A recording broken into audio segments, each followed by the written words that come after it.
fur and even human hair. A few centuries on, Germany got dead into the tennis too, but wanted to make a few modifications to the ball to make it a bit more effective.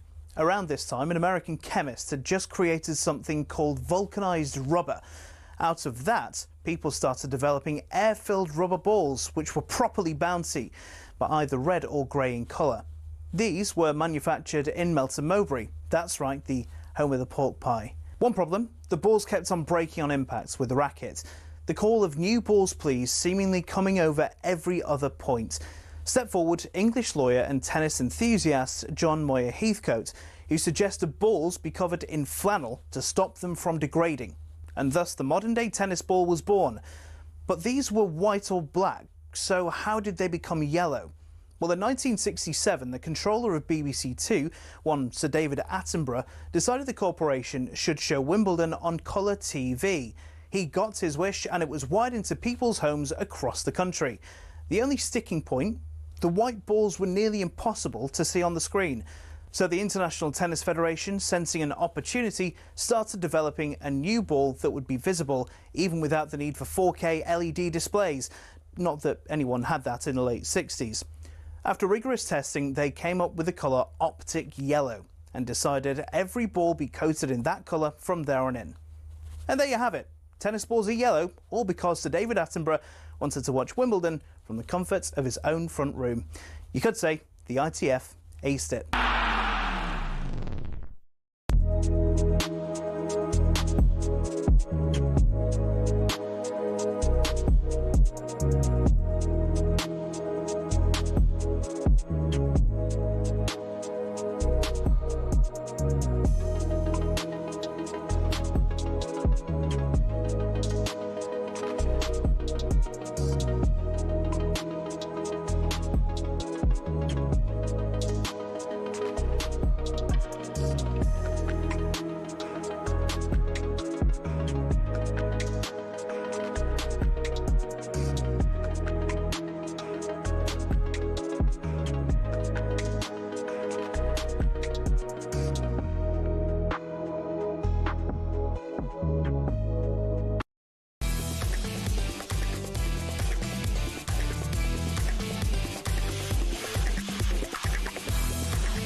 Good morning, 3 minutes past 6 o'clock. It is Tuesday, July the 8th. This is talkSPORT Breakfast. I'm Jeff Stelling and delighted to say, with me for the next 4 hours, Andy Townsend. Morning, Andy. Good morning, Jeff. How are we doing? Yeah, good, thanks, mate. What about you? Long time since I've seen you. Yep, I've had a nice little break. Spent a good few weeks in Spain, getting around, Jeff, and visiting some of the cities that I haven't had the fortune of being in when I've been covering football matches. So I loved it. It was really, really lovely. It's beautiful. It's been hot here, mate. It must have been burning over there. But it's funny. Why is it? Why is it the heat out there? After you just seem to be able to handle it. Whereas when it gets to sort of 27, 28 here, then we're all like zombies walking around, aren't we? You know, It's very, very difficult. But no, it was beautiful, Jeff. It was 30 plus most days. But very, very nice, I must say. Yeah. Well, we'll probably talk a bit about the Villa later on, because, of course, they're in Casa Amor now. I like Meg and Helena, but I'm not keen on the others. Well, that was the Villa we were going to talk about, wasn't it? The Love Island Villa? That was, yeah. I wonder where you was going with that for a minute. But we will talk about the Villa a bit later on. We'll talk about the Club World Cup as well. Have you watched much of it? I have seen bits of it. When I tuned in for one of the earlier games, one of the first ones, and when I saw more people outside in the street than I saw in the stadium. That is an instant turn off for me. Yeah. But look, at this stage of the competition now we've got Chelsea tonight, of course, and the PSG Madrid game tomorrow. I think is always going to be worth watching. So I think from this point onwards, yeah, definitely I'll tune in and probably watch them all. And financially, it's been absolutely massive for Chelsea. they reckon they've already made something like £60 million. And if they go on and win the final, it'll be nearer 100 million. So, and as you say, Andy, in Club World Cup semi-final action tonight against the Brazilian side, Fluminense. But has it set them up for success next season? And it is all over, and Chelsea are through to the semi-finals of the Club World Cup. Tell you what, I was really impressed with João Pedro coming off the bench, and he must have looked sharp in training, because I tell you what, he looked sharp tonight. I'm sick of hearing it. Chelsea fans and Cundy and Scott Minto. No, another year, top four would be great, and try and win a trophy. No. Chelsea should be going for the title. The amount of money they're spending, the players they're bringing in. Yeah, they take on the Brazilians tonight. It's an 8 o'clock kickoff. It is live on talkSPORT, of course. Thiago Silva, beating the heart of that. He's nearly 41. What a player! What a player!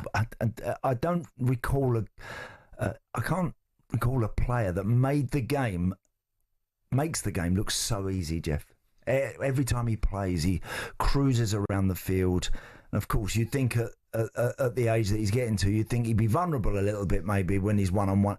But it never seems to be the case. He always seems to be just that half a yard ahead, and I think Chelsea have missed him. Look, I appreciate they had to move on, and I appreciate they had to find other solutions to try and get the right combinations at the back. But still, a fantastic influence on any team. You would have to think they've got a great chance, Chelsea, of reaching the final. Fluminense. I think they're 6th in the Brazilian league at the moment, not far off the top. A year ago, they were bottom. The Brazilian media call them the ugly ducklings. Right. So I think they've surprised everybody.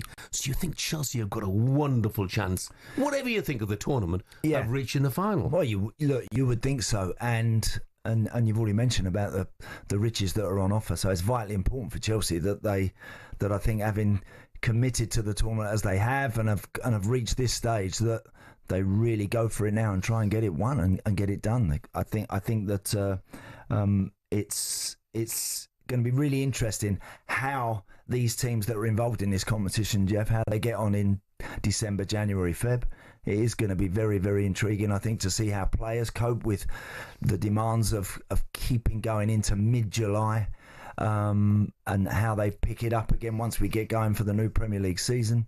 I remember in the World Cup in '94. I'd only been at Villa a year, and I remember playing in that tournament and hitting a brick wall in sort of early December, really feeling completely knackered, shot to bits, and finding everything, whether it was training, whether it was matches, felt like you was plodding and a bit sluggish, and it's difficult sometimes to snap out of that. So it remains to be seen exactly how the full ramifications for these teams. So when Gabby was saying a minute ago, that Chelsea should be looking at being contenders next season, do you think this tournament might stop them doing that? I think that the size of their squad will need carefully manipulating, and how Enzo Maresca uses that, I think, is going to be even more crucial, and there'll be more eyes upon the way that he utilises his players. He's got great numbers, got a young team, and there's some new faces coming in that will be keen to do well. Good players too. I like João Pedro in particular. Liam Delap, I think, is going to be intriguing to see how he figures. Jamie Gittins, they spent a lot of money on him. We'll see how he fares, but they've got some good players. I like the shape. If they're all fit at the start of the season, Jeff, I like the look of the team. I think it can be a very useful one, but how it all pans out over the course and distance of 10 months of Premier League football on the back of this summer, I think it's going to be interesting. No Colwell or Delap tonight. Right. So we could see João Pedro, you mentioned him a moment ago, make his first start. He's been talking to talkSPORT's Ben Jacobs, who asked him where he hopes to be playing. I would say striker. I like to play number 9, but also I like to feel free on the pitch. That's what Enzo said to me. Play like a number 9, but also come deeper to link up with the other players. I'm a very technical player. I like to score as well. And I think also I play like a 9, but I also have a mind like a 10 as well. So I think this link up, this combination with the teammates, I think will be good for Chelsea. Well, he's talking about being a number 9. It's going to be interesting to see just how he does fit in when Delap and Nicholas Jackson are both available as well. Yeah, it is. And as we saw in a Brighton shirt, that not only did he play as the 9, he also played as a 10, a little bit deeper. He can do that. Now, I think it's vitally important for Chelsea, if they're going to have a successful season, playing Cole Palmer as the 10, Jeff. There was periods last year where Palmer played off the right side, in that spell when it wasn't happening for him. And he struggled off the right side. He wasn't getting involved in the game as much, and he looked like he was sort of drifting through matches. When he's right and when he's at his best, Cole Palmer, he's a huge influence. So I would imagine that that's going to be a real battle between João Pedro and Liam Delap for that 9. I think Nicholas Jackson is going to find it very difficult in that sort of company now.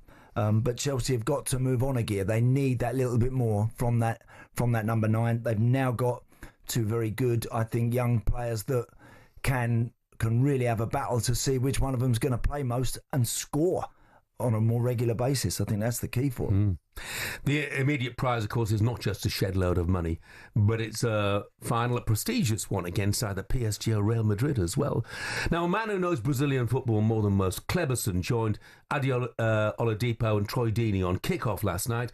He's expecting Chelsea to find it tough this evening. They compete hard, they compete well. They show for all the world, how Brazilian like to play. Also, the fans on the stand is amazing. That kind of stuff make me so happy. Yeah, and also looking at that from a Chelsea point of view, in the UK, people think this is a given that Chelsea are going to get through. I think this is the toughest game Chelsea will play so far. Yeah, it will be super tough because that's the only opportunity the Brazilian team has to play against top team like Chelsea. If they beat Chelsea, imagine how would they go the history for Brazil, you know? That's why the games make the game so difficult. Also, the fans understand the time of the game. There's a 3 o'clock kickoff. It's a lot of things push for Brazil team, you know? That's why it's going to be super hard game for Chelsea tomorrow. Well, Fluminense are going to be up for it. The big question that emerges from that, though, if you're watching on your smart TV or YouTube, what the heck was Deeney wearing there? Has he run out the clean shirts? I was going to say, Troy, he's come pretty casual there, hasn't he, Jeff? Completely casual. A vest. It is not a good look. Not a good look at all. Just look at the boys on Love Island, Troy. Look and learn. He looks like he's just come off it there. Yeah. You've got to fancy Chelsea, though, haven't you, this evening? You have. Really, without... Yeah. being disrespectful towards the Brazilians. No, I think so. I think Chelsea have had some good results in the competition. The Benfica result, I think, was a good one. That kind of put a bit of a marker down, and I think they'll carry on tonight. I wouldn't say anything in the sort of conditions and the heat out there. Anything is a given, but I think all things considered, if Chelsea get about their game and pick it up nice and early, I think they'll have too much, and I think they'll win the game, yeah. Yeah, it's going to be interesting to see as well. João Pedro starting, wants to play as number 9. Normally, Maresca likes to ease players into the squad, but that's not going to be the case with João Pedro. Looks certain, I think, to start. Do you not think, this Jeff, evening? You know, I always hear this about easing people in and they want to graduate. How about we just do, and again, forgive me as an old man, but how about we just throw them in like we used to? When you sign someone for big dough, big money, paying them get in there and get about it and get on with it. And that's what the fans want to see. It's exciting. They've made a big signing. Let's see him in a Chelsea shirt. Get him out there straight away. Couldn't agree more, Andy. It's 6:13, very nearly 6:14. Coming up, we turn our attention to the back pages and ask the question, is there any way Cameron Nori can beat Carlos Alcaraz at Wimbledon today? That's next.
plays that villain role very well now. That's crying out for a little bit more attention. It comes with a lot of crazy people. I took it personally, and it kind of made me rebel a bit more. To be honest, I don't really care anymore. I'm never going to change.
Paranoid. I'm not talking about Andy Townsend. That was Black Sabbath. It's the Black Sabbath song that everybody who weren't necessarily big Black Sabbath fans still remembers. But you were a Sabbath fan, weren't you, Andy? Oh, yeah. Look, I'm Tony Iommi. I'm very privileged to say he's a good friend of mine and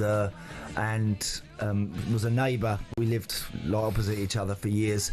And Tony, obviously, and the Black Sabbath boys had their Back to the Beginning. They played at the gig at Villa Park, their final ever gig at Villa Park at the weekend, because they're all born within a stone's throw of Villa Park.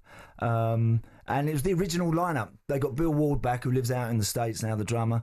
But they got the original four of them together to play 4 songs at the end of what was a mammoth day, Jeff. I watched a lot of it.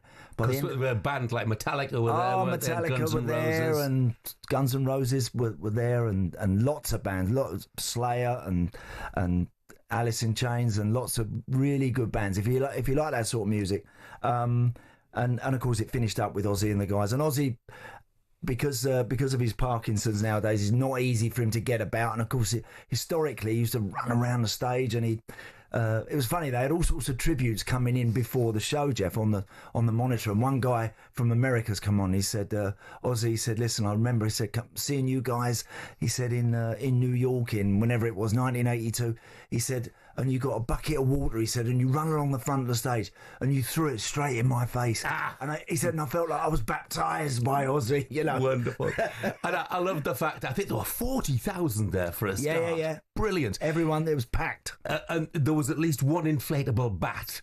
Yes, there was. He had this big bat on this. He was sat on this big chair on the stage, Ozzy, and he had this bat behind him. Yeah, he did. Yeah. Because if people don't know, in years gone by, many years gone by, he was rumoured to have bit the head off a live bat during a concert. I think he denied that, didn't he? Yes, I think he did. But I mean, look, Ozzy has been an incredible showman over the years, and I tell you, in his day, he had a great voice, and he still sung, actually, Jeff, quite well. Bless him. At the weekend, I thought he sung and sounded very good, but it was a really good day, and it was streamed. Not all gigs are streamed, you see. In this day and age, you'd think you could sort of log in and watch your favourite band, whoever they are. But that's not the case. But this one was at the weekend, and it was great. It got me thinking about the great bands in those days, because it's my generation, you know. Yes. Well, they were one of them, weren't they? The Who. Yes. But metal bands, Deep Purple, obviously, I sort of viewed them as arch rivals of Black Sabbath. I thought you were either in the Purple camp or the Black Sabbath camp. Yeah. Judas Priest have always been one of them. Judas Priest, Led Zeppelin, Iron Butterfly. If you could cobble back an original lineup of any band to go and see them again, one last time, one last gig, who would it be? That would be Zeppelin. Yeah, would be. I mean, I love Jethro Tull as well, but it would be Zeppelin. Yeah, fantastic. No, I think you'd be hard pushed to go beyond Zeppelin. I don't think it's ever going to happen, is it? You know, they've done a couple of things. Obviously, the original band, John Bonham, the drummer, is no longer with us, but his son Jason plays, and who's a fantastic drummer. But But there's a lot of water under that particular bridge, I think, and they don't look like. I don't see it happening, but don't see it happening, mate. I'm afraid. You got me, guys. Steppenwolf, Born to Be Wild. Alice Cooper, even, who are much more poppy, but even so. Yeah. Brilliant, fantastic memories. I'm sure Shaban loved all of those bands. Let's take a look now at today's back pages with Tesco Mobile for Business. Backpage review on talkSPORT with Tesco Mobile for Business. Are you a freelancer? Get business phone bills for up to 40% less than the big mobile networks. For terms and verification, visit tescomobile.com/business. What do you think, Shaban? Black Sabbath? Who? I'm getting on. I could see you as a bit goffed up, Shaban. I could see you with like tons of black makeup and No, I couldn't do the heavy metal stuff. It was great. And I wish I'd been part of it, but I was. You know what I'm like. I'm too into the Spice Girls and stuff. But I did love Ozzy at home with the Osbournes. I mean, that was like the first kind of in-house following a family kind of show that we had gotten, and he was great crack. Oh yes, yeah. Sharon, they were wild. And that rumour about the bat has got to be the most believed rumour. Yeah. That's true. It has. He's a complete legend. I will give you that. He certainly is. Anyway, he's not on the back pages, so what is? He's not. It's all about Wimbledon, actually, on the back pages today, and rightly so. Feeling for Grigor Dimitrov, who went off yesterday after looking like he was going to advance to that quarter-final against Yannick Sinner. Not to be for Dimitrov, went off with a pectoral injury. Sinner was very gracious in the way that he went through, wishing him a speedy recovery, helping him with his bags off the court. That's making all of the back pages today. Looking at the back page of the Daily Mail, that's saying total garbage. Tim Henman slams British losers for gripes about Hawkeye calls. Oh, you gave a little aye. Oh, well, you know, he is Mr. Wimbledon, doesn't he? He toes the party line.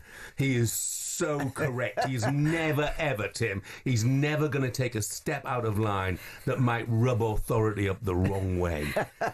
For me, the guys who've been, complaining, Emma Raducanu and Jack Draper, well, they were proven right, weren't they? Because the equipment didn't work the following day. Yeah. And we don't know how often it's worked or how often it hasn't worked. I'm sure the Wimbledon authorities still say this was a one-off incident. It affected 3 points, and they may well be right. But what it did mean was a loss of faith in the technology. And Shaban, he should have a little monitor, Jeff, when he's sitting on his high perch, the umpire. He's got to have some little monitor there. Right, when we saw him the other day, the umpire picked the phone up and he's sitting there trying to have a conversation, and then, well, hold on a minute, where's this going?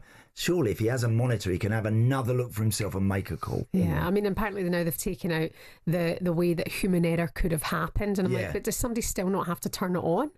Yeah, is that not what happened here in all of this? Cameron Nori, let's support him. He's back pages today. Rob Mull seen in the Sun. Cam Nori wants to turn centre court into a cauldron to knock out Carlos Alcaraz. Imagine this happens. All gets underway centre court at 2:40 this afternoon. Nori says the atmosphere is going to be good. I'm excited to play him. I'm going to have to play my absolute best and even better to have a chance. Are you hopeful? I mean, obviously we're always hopeful with the Brits at Wimbledon, but do you think he's got a chance here? Nick Kyrgios yesterday said he's sometimes underestimated and underrated. Yeah. Well, look, he's I think, a terrible couple of seasons, but he's come back so strong in recent months. He's a bit of a wind-up merchant. Right. I think grass certainly suits him. He's beaten Alcaraz on 2 occasions in the past. There you go. No forlorn hope. And Alcaraz, I think he gets better and better during tournaments, doesn't he? But he hasn't been absolutely at his peak so far. Sinner hasn't, by the way, either. No, I agree. I think Cameron Nori, Shaban, will have to have literally the game of his life. I think, and he'll need Alcaraz to have an off day too. Yeah. Yeah, I think so. You know, which can happen. And like we say, if the fans are really behind him on his home soil, it'll be brilliant. When I say his home soil, his backstory is incredibly interesting. There's a good piece by Sonia Twigg at Wimbledon inside the Telegraph today. Born in Johannesburg to a Scottish father and a Welsh mother, both microbiologists, Nori was the only 3 years old when his family were forced to flee after a traumatic home break-in, with the city becoming increasingly unsafe. The Noris left for Auckland in 1998. He said he lived in a complex with a gated community And one night, our neighbour was the victim of a carjacking. He had a gun put to his head, and there was a baby in the back of the car. This family decided not obviously a safe place to be with children, and then they moved it to Australia. His upbringing remains recognisable in his accent that carries the Kiwi twang, but the Lawn Tennis Association offered him the chance to move to the country of his parents' birth and begin training here on the condition he switched allegiance to Great He's Britain. ours. He's definitely ours. We'll take him. We'll absolutely take him. So fingers crossed for Cam Nori today. All the updates from Wimbledon with Lisa Sullivan from Centre Court. Carlo Margate has texted and he said, wasn't it the case that someone threw the bat on stage? Ozzy thought it was a toy bat and he bit the head off, not realising it was real. Now that begs Who goes the question, into a gig, Jeff? Who goes into a gig with a live bat?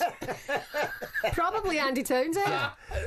I mean, that was just... There's another text. Ozzy did actually bite the head off a bat, but he said in an interview he thought it was a plastic bat that was thrown on stage. Isn't that where the term bat came from? Is that where bat came No, bats have always been called bats even before Ozzy Osbourne. Bat. Oh, she's bat. Oh, I see what you mean. I'll tell you off air. She's bat. I know the bat one, Jeff. Bat, I watched the bat. Is that where it came from? Well... She's madness. Do you know what? Yeah, I don't know. I wouldn't. I don't think so, Shaban. I don't think so. But that was around before our Odyssey. It was. Yeah, I'll have to tell Jeff that one in the break. Okay, we'll tell you in the break, Jeff. Yeah, I'm too young, innocent, naive. Well, innocent, naive. Thanks, Shaban. And that was a look at today's back pages with Tesco Mobile for Business.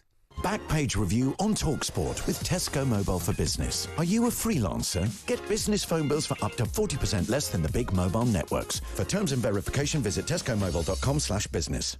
Coming up, we turn our attention to the chaos at Leicester City and whether Chris Wilder could be the right man to lead them out of it.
What football ground are you thinking of when someone says this? Really tough place to go. Difficult place to go. Such a tough place to go. It's a tough place to go at the moment. It was a really difficult place to go. But what are the toughest places to go, really? We've had a look. Forget a cold, wet Tuesday night in Stoke. Try a blizzard 220 miles inside the Arctic Circle. When Chelsea lost at Tromsø in Norway in the Cup Winners' Cup, a massive snowstorm hit at half-time. These two boys and their brooms were absolutely no match for it. We're staying in Scandinavia for Scotland's toughest away day on the side of a cliff in the Faroe Islands in Euro 2000 qualifying. The pitch at Toftir was like a cowfield, never mind those gale force winds. The Faroe Islands part-timers equalised in stoppage time. Cue Scandi scenes. But away trips don't come tougher than playing Bolivia at altitude in La Paz. Or so we thought. The Bolivians have now taken home advantage to another level, literally 500 metres further up the Andes to the country's highest city, El Alto, 4,100 metres above sea level. Meanwhile, the loudest stadium in world football officially is the Ali Sami Yen, where Galatasaray fans set a world record of 131 decibels. That's louder than Motorhead. But our most intimidating away day is in Wales. Prison team HMP Prescoed was briefly kicked out the Gwent League over concerns about young opposition having to go in there. Now that's a tough place to go.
Good morning, 6:34, Tuesday the 8th of July. This is talkSPORT Breakfast with Arnold Clark. Get the UK's best used car deals guaranteed. I'm Jeff Stelling. Andy Townsend is with us right through till 10 today. Now, Arsenal's Ethan Nwaneri made it clear in the last few days he wants more game time if he's to sign a new deal and stay at the Emirates. The boys on Drive were discussing the matter, and Darren Bent says he understands where the young winger is coming from. Because he burst onto the scene, right? Certainly last season, when you saw how good he was. Yeah, brilliant player. Unbelievable player. So he's probably thinking to himself, and I always look at him and Miles Lewis-Skelly, right? And I understand Lewis-Skelly is older, right? But he's seen Lewis-Skelly get into the team. How much older? When you was, what, 18? Second? What's Lewis-Skelly? I'll tell you right now, I'm pretty sure he's 19, I think. Okay, so not much older, right? Right. So Lewis-Skelly is, 18. So they're both 18, right? Okay. Miles Lewis-Skelly gets into the team, gets his opportunity, and bang. Like, not only does he grab it, like, he kicked the door off the hinges, because now he's Arsenal's first choice left back. There's an argument he's England's first choice left back, and I know it's not fair when you try and compare positions, because that position there was an opportunity for him, and boy has he taken it. Miles Lewis-Skelly, he has been incredible. Yeah, and I get that, but Ethan Nwaneri's had opportunities as well, and for me, he's a good player. Yeah, unbelievable. It's like hyperbole. He's not unbelievable, not yet. He's a good player. I'm cynical about whether he's actually making demands of more playing time, to be honest. As an 18-year-old, you don't do that. I'd be very, very surprised if there's any doors hanging off any hinges, because Ethan Nwaneri wants more game time. I think he's done really well whenever he's been asked to play. A great impact sub for the team when they've needed, and also has got himself to a point now where I don't think Mikel Arteta will hesitate in playing him on a reasonably regular basis, Jeff. But listen, I think he's still at a point in his career where it would be very foolish if anybody's advising him to start downing tools or to start getting the hump over the fact that he's not getting the minutes that he requires. That I think would be, I'd be very, very, very, very surprised if any of that has happened, and I think it's just a load of hot air, quite frankly. Yes, I agree. No player can demand playing time anyway. He's an Arsenal boy, basically. He wants to stay at the club, and I'm absolutely certain he'll be an Arsenal player next season. What's got to happen for him this season, Jeff, is that he's got to take those minutes that he's had, the games, the opportunities that he's been given, and now really look like in the first 10 games of the season, if he gets a game or two, he's got to give fans and most importantly Mikel Arteta that notion of, we got to play this boy. I can no longer just have him sat there. He needs to start. Because Benty was right, wasn't he? Miles Lewis-Skelly put him in the side, and he played so brilliantly that he could not leave him out. Correct. That's what you've got to do. Miles Lewis-Skelly's been fantastic. One thing I would say, I worry sometimes when I see defenders hitting the floor, putting their hands in the air, waiting for the ref to blow a whistle, when they get nudged, when they get pushed, when they get that. Oh, you're too old-fashioned, Andy. I am, but I tell you what, Jeff, forward players can do it and sort of get away with it and flap their arms when the ball's 60 yards from your goal. When defenders start doing it, Levi Colwill does it for Chelsea. I wish they'd stop doing that. It'd be the first thing I'd be screaming at them. But they're really good. Certainly, Miles Lewis-Skelly is a top player, and as Darren said there, he's really got a fantastic opportunity to go and grab that left back spot. The Ben Chilwell oh gosh, boy at Man United, left back Luke Shaw. Yeah, that they didn't really, because of injury, because of whatever, weren't really able to go and do that. Lewis-Skelly's got the chance to really go and grab that and hang on to it, and he looks like he's got the sort of attitude and demeanour that he wants to do it too, which is great. Great prospects, both of them, as far as Arsenal are concerned. Now it's been chaos over at the King Power Stadium of late. After being relegated to the Championship, they've been managerless. They haven't brought in any new players. They had their first friendly apparently last week, I think, and they had to play in their training kit because they didn't have a kit. That's a nice one. Yeah. Could they be in for a new manager very soon? I mean, it's a daunting task for whoever takes it. The two in the frame seemingly at the moment, Gary O'Neill and Chris Wilder. Let's bring in a huge Leicester City fan to give us more. It's talkSPORT's Jeff Peters. Morning, Jeff. Morning to you, Jeff. Morning, Andy. Morning, Jeff. Jeff, I remember the days when I used to come to your house and sit down there and you used to run a cup of tea into me when we were doing shows. Oh, goodness me. How long ago was that now, Jeff? That's 20 years ago in my old house. Long time ago. You would turn up and present weekend sports breakfast. That's and it. What do you want to drink, Andy? Yeah, milk, sugar, anything for you. You've got to look after the talent. The thing is, Jeff he'd been gigging the night before, doing shows, DJing, Jeff, and probably didn't get in till about 4, and there's me banging on his door at 6:10. Wonderful. Don't give all the secrets away. Well, look, Chris Wilder and Gary O'Neill, they're the names in the frame at the moment as far as Leicester are concerned. But Jeff, even as a fan, this is a daunting task, isn't it, given the financial situation, the problems that Leicester are facing, possibly as well facing sanctions for breaking financial rules. It's a really, really big ask, whoever gets that job.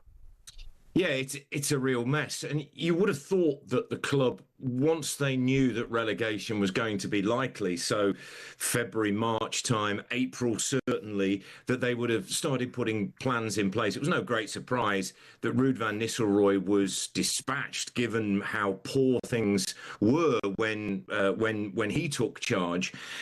And it took until the end of June for them to announce that he'd finally left the club. So the current names in the frame, Chris Wilder and Gary O'Neill, both out of work at the moment, had conversations. Russell Martin was spoken to, or sounded out certainly quite a while ago, but he's obviously gone off to Rangers now. Sean Dyche, another person in the frame, and all three of those are out of work at the moment. Danny Roll at Sheffield Wednesday, there's another club going through some really difficult times at the moment, and you feel for their fans. So whoever comes in will be at a club where, yes, there's probably going to be a points deduction at some point, whether before the start of the season or in the early part of the season, and just a losing culture over the past 12 months or so. And that's something that have to arrest very quickly. I mean, as far as the owners are concerned as well, Jeff, we hear these stories. Are they still in financial difficulty? Is there the money to back a new manager? Well, I mean, I think there have been problems with the parent company staying power, but certainly there haven't been any immediate signs really that there are financial issues that we've seen at a number, very sadly, we've seen at a number of football clubs in recent times.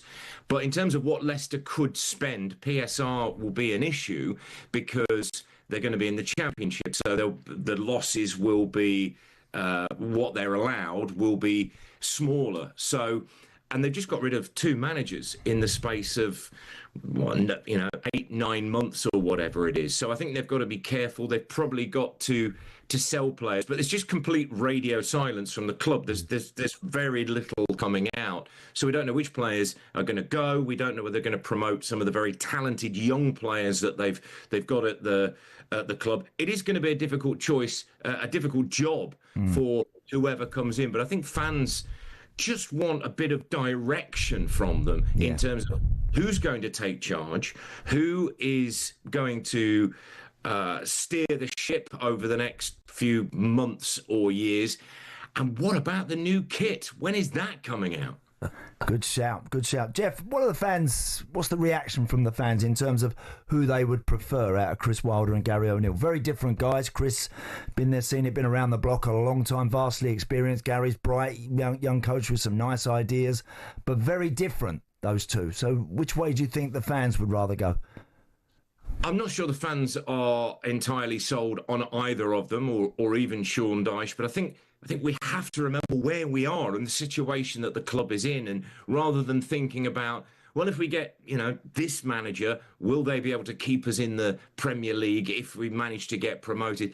I think you've just got to worry about what's in front of you at this moment in time. And that is it, with the big points deduction, which is likely to come however many points that is. I think you've just got to kind of go, well, we're not in a position necessarily to be overly choosy about which manager, which style of football. I think kind of have to get on with it. I would say that out of all the names that have come up, the realistic names, the one that's garnered most support from fans is Danny Roll at Sheffield Wednesday. Now, obviously, as I said, that club is going through a very difficult time. If Danny Roll is released from his job as manager, then I think that he would probably be the most attractive option for the supporters. But I just think you need someone in charge. You've got Andy King, who's looking after things at the moment and on a coaching capacity.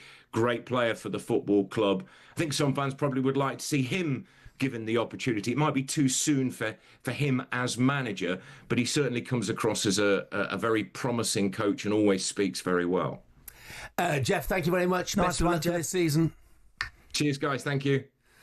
Right, still to come on Breakfast.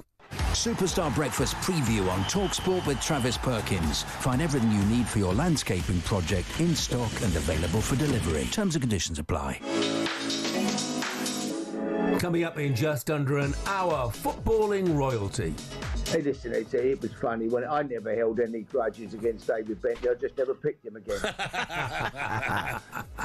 Harry Redknapp with us discussing West Ham rejecting Tottenham's bid for Mohamed Kudus, saying it's not realistic enough. Before that, we'll be joined by talkSPORT's chief football correspondent Alex Crook to find out if anyone is any nearer coming through the door at Old Trafford, or indeed if anyone is any nearer going out of the door at Old Trafford. And that was our look ahead with Travis Perkins. Superstar Breakfast preview on talkSPORT with Travis Perkins. Join the club and get low trade prices. Find out more at travisperkins.co.uk or download the app.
He plays that villain role very well now. It's crying out for a little bit more attention. It comes with a lot of crazy people. I took it personally and it kind of made me rebel a bit more. To be honest, I don't really care anymore. I'm never going to change.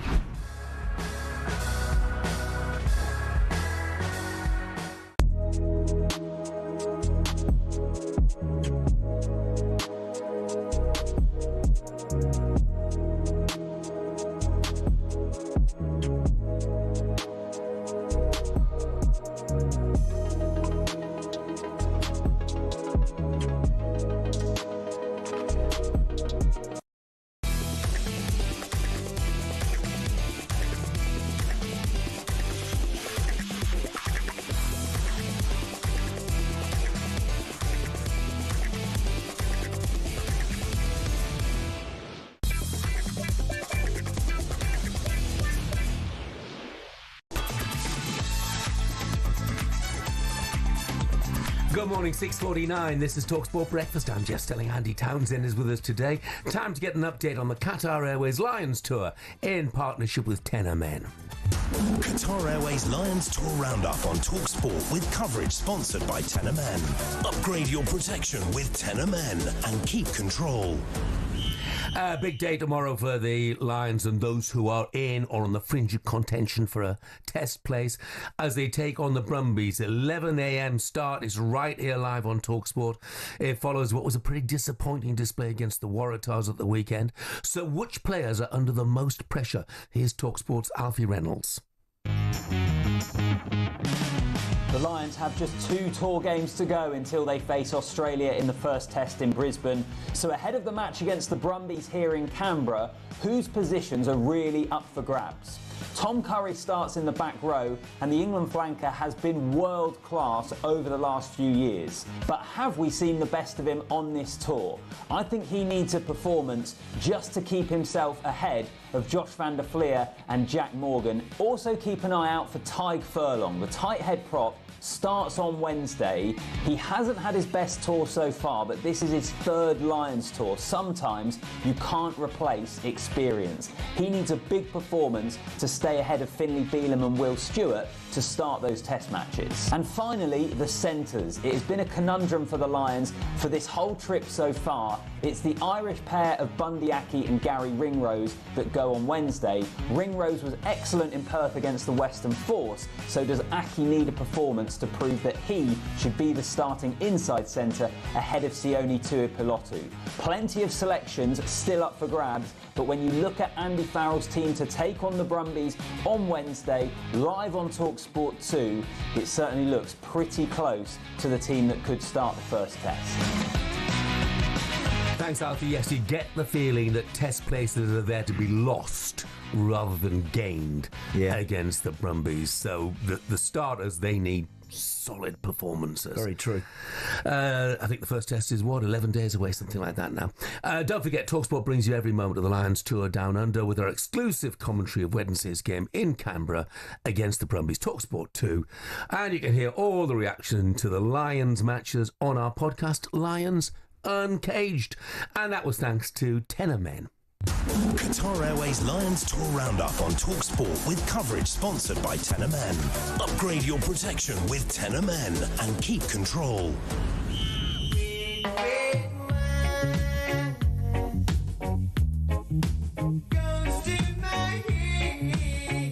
It's another great tune. Great tune. Another great tune. Really, really good band, these. Shabani, come on, you know this is. I do know them very well. Up 40. Up 40, yeah. I worked with a girl in work experience once. She said, she talked about up 40. Made me feel old. So why are we playing it? Oh, well, have you ever had a little too much and wished you drank more water the night before? Just yes. It's a thing now. It's a thing now with the Gen Zers that they drink water when they're having alcohol just to make sure they're hydrated the next morning, because that can quite often be the killer for us. A patch that sticks to your skin will let you know if you're about to ruin tomorrow morning with a boozy hangover. This is great. The gadget will monitor how much alcohol and water your body sweats out, and then will ping your phone to tell you whether you need to drink more water. Has this ruined your day? No, because I don't see anybody. I can't see Jeff putting one of those patches anybody on. having a patch on, and it certainly won't be me. You know, I know when I'm going to get a hangover. I know if I've drunk, too much that I'm going to get a hangover. I don't need a patch to tell me. I don't mean a phone to ping, because it normally means it's the wife saying, "Where are you? Yes. Why aren't you home? Why are you still in the bar?" Does she have one of those trackers, Jeff? I can still see you've not. No, she does not. Oh, she can give you a pinger then, slap one of them in the old arm, and then it'll tell you you're not going to be in a bad mood tomorrow. Is that or another feeling reason down for people to have another day off work, Shaban? Well, it just Stay at shows home you. and work instead of getting in like the rest of us. Your boss could monitor it as well. I can see you had enough water last night. You should be here, sunshine. Do you know, I'm all up for this. I think hydrating during drinking's the key. Yeah, I mean, look, listen, every now and again you might take the odd little sip of water that's on the table, but usually there isn't too much of that going on, is there, Jeff? No. And I'll tell you what, we read about stuff like this in Gen Zers and things, and there might be some.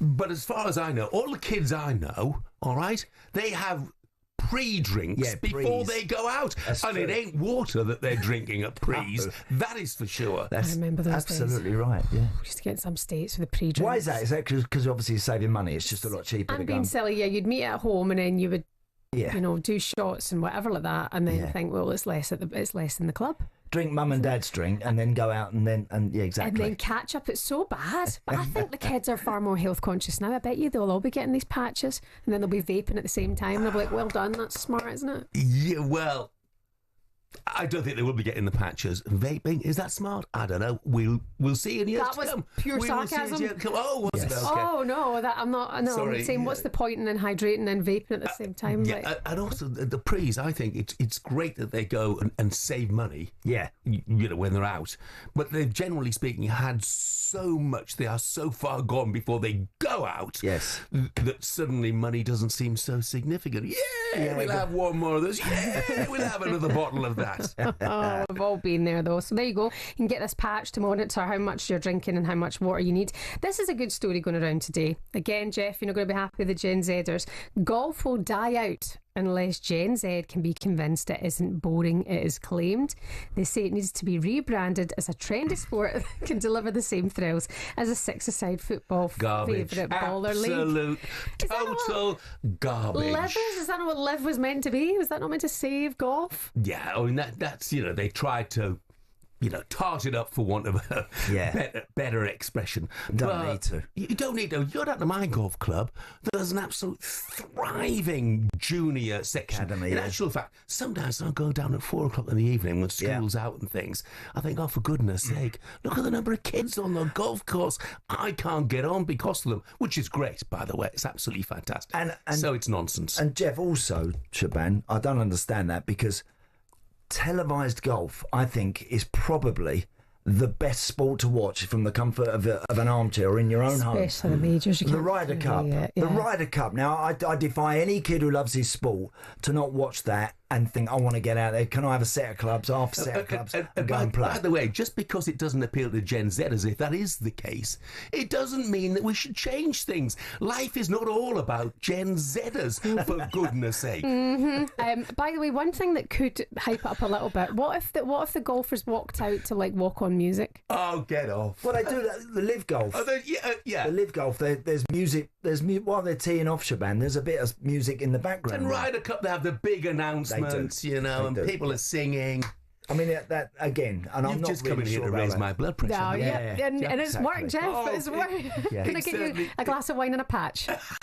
If you've got a patch for lowering blood pressure, that'll be okay. What is the best televised sport? I think our football, right, is the best to go and see live because when you're at a game, there's nothing quite like it when it's a great occasion, big teams, rivals, whatever, the crowd there. And I think there's something very special about football when you're actually watching The Masters just gone, you couldn't take your eyes You cannot. off it. That's why I mean, look, tennis is great to watch on the box because the view you get is brilliant. But I do think the golf, I think, is the best. I think it's sensational to watch from the comfort of your own home. Yeah, I agree. But you can make the case for a lot of sports, can't you? Tennis, I would argue, probably generally speaking, only at Wimbledon. Right. But there are, Test matches. Look at the last two Test matches. I know some people would be bored rigid by cricket, but I love it. It's the purest form of the game, a Test match. I just think it's fantastic. And the coverage is exceptional. Your Sky's coverage of Test cricket, absolutely brilliant, and the commentators are fantastic. Okay, so Gen Zers, if you are listening, see you later. Get in the bin. Well, at least Gen Zers, we know you haven't got a hangover this morning. Thanks very much indeed, Cheers, Shaban. guys. Sorry about that. Coming up, Rio Ferdinand's claimed he's not bothered about Manchester United losing out on Gyökeres to Arsenal. But what is there to be positive about at Old Trafford next season? That is next.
It looks like Newcastle have bagged their first summer signing. Please welcome Anthony Elanga from Nottingham Forest. Anthony Elanga has agreed a 5-year contract. Newcastle delighted to get this over the line because they were struggling for those right-sided players. We know they looked at Antoine Semenyo. The fee in total is £55 million, 52 million guaranteed, plus 3 million in add-ons. Our transfer reporter Ben Jacobs speaking there. Well, Manchester United will receive a 20% sell-on clause with that. We're hearing Elanga will be going to St James's Park to undergo a medical in the next 48 hours. For all the latest transfer news, head to talksport.com. To SW19 now, and Yannick Sinner survived a huge scare at Wimbledon after his opponent Grigor Dimitrov was forced to retire whilst 2 sets up.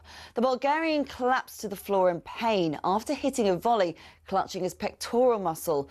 While he seemed to laugh about it at first to the world number 1, Dimitrov was soon brought to tears, realising he'd have to retire from a 5th successive Grand Slam. Sinner says it's a horrible way for play to end. An incredible player, a good friend of mine also, and we understand each other very well off the court too, and seeing him in this position, it's honestly, if there would be a chance, that he could play, the next round, he would. Novak Djokovic also had a lucky escape. He beat Australia's Alex de Minaur from 2 sets down.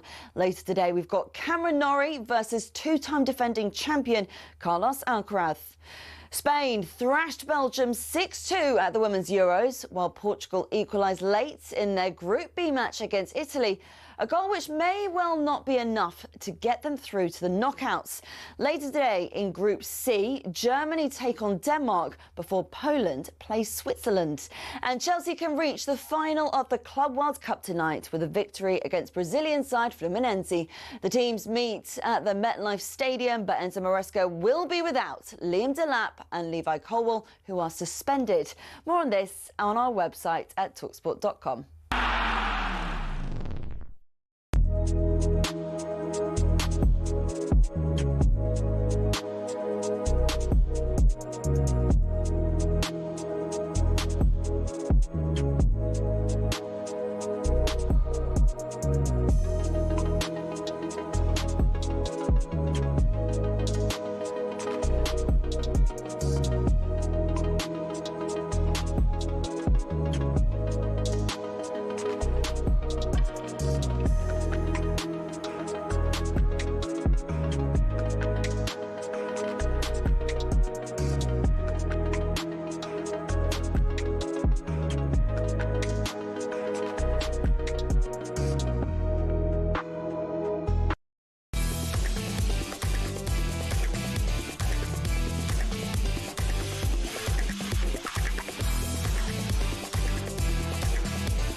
Good morning, it's 4 minutes past 7. It is Tuesday, the 8th of July. I'm Jeff Stelling Andy Townsend is with us this morning through until 10 o'clock. We'll be discussing a lot of Chelsea, a lot of Aston Villa today as well. But right now, Victor Gyökeres looks as though he's chosen Arsenal over a move potentially to Old Trafford and Manchester United. But the six-time Premier League winner Rio Ferdinand told Nick Kyrgios' podcast Wimbledon Unfiltered that he's not bothered because he's got another striker in mind. I've said Osimhen for a while now, and he's a centre forward, he's experienced, he knows how to score goals at the top level. I see today, I think they're saying that Galatasaray put a £50 million bid in. I mean, £50 million to get a top-class striker, one of the top strikers in the world, is absolute peanuts in today's market. So I'll be disappointed if he goes to Galatasaray for that type of money when Man United, I think, are crying out for a number 9. I'll be disappointed to miss out on Gyökeres if we don't get a number 9 in. Yeah. But if we got Osimhen, then I wouldn't be too concerned. I mean, look, Andy Osimhen's not a daft shout at all. Not he at all. scores a lot of goals. I think their issue is, I don't know the financial situation there, but until they get Sancho, Rashford, Garnacho, Anthony out of the door, I'm not so sure that £50 million is peanuts for United. No, I agree with that. Look, it's amazing how there's such a dearth of nines, genuine number 9s out there now. It's bizarre how football has moved on into where we find ourselves now in this one position, the best position to operate in if you're a footballer. If you're good at being a number 9, you got literally the world at your feet, and it's bizarre. I think we really are talking about 3 or 4 across the board now that you can actually go to and choose from. Yeah. Dean Saunders was making that very point yesterday. He said they don't make him like him anymore. Well, exactly, he will do, Dino. But you know, he was.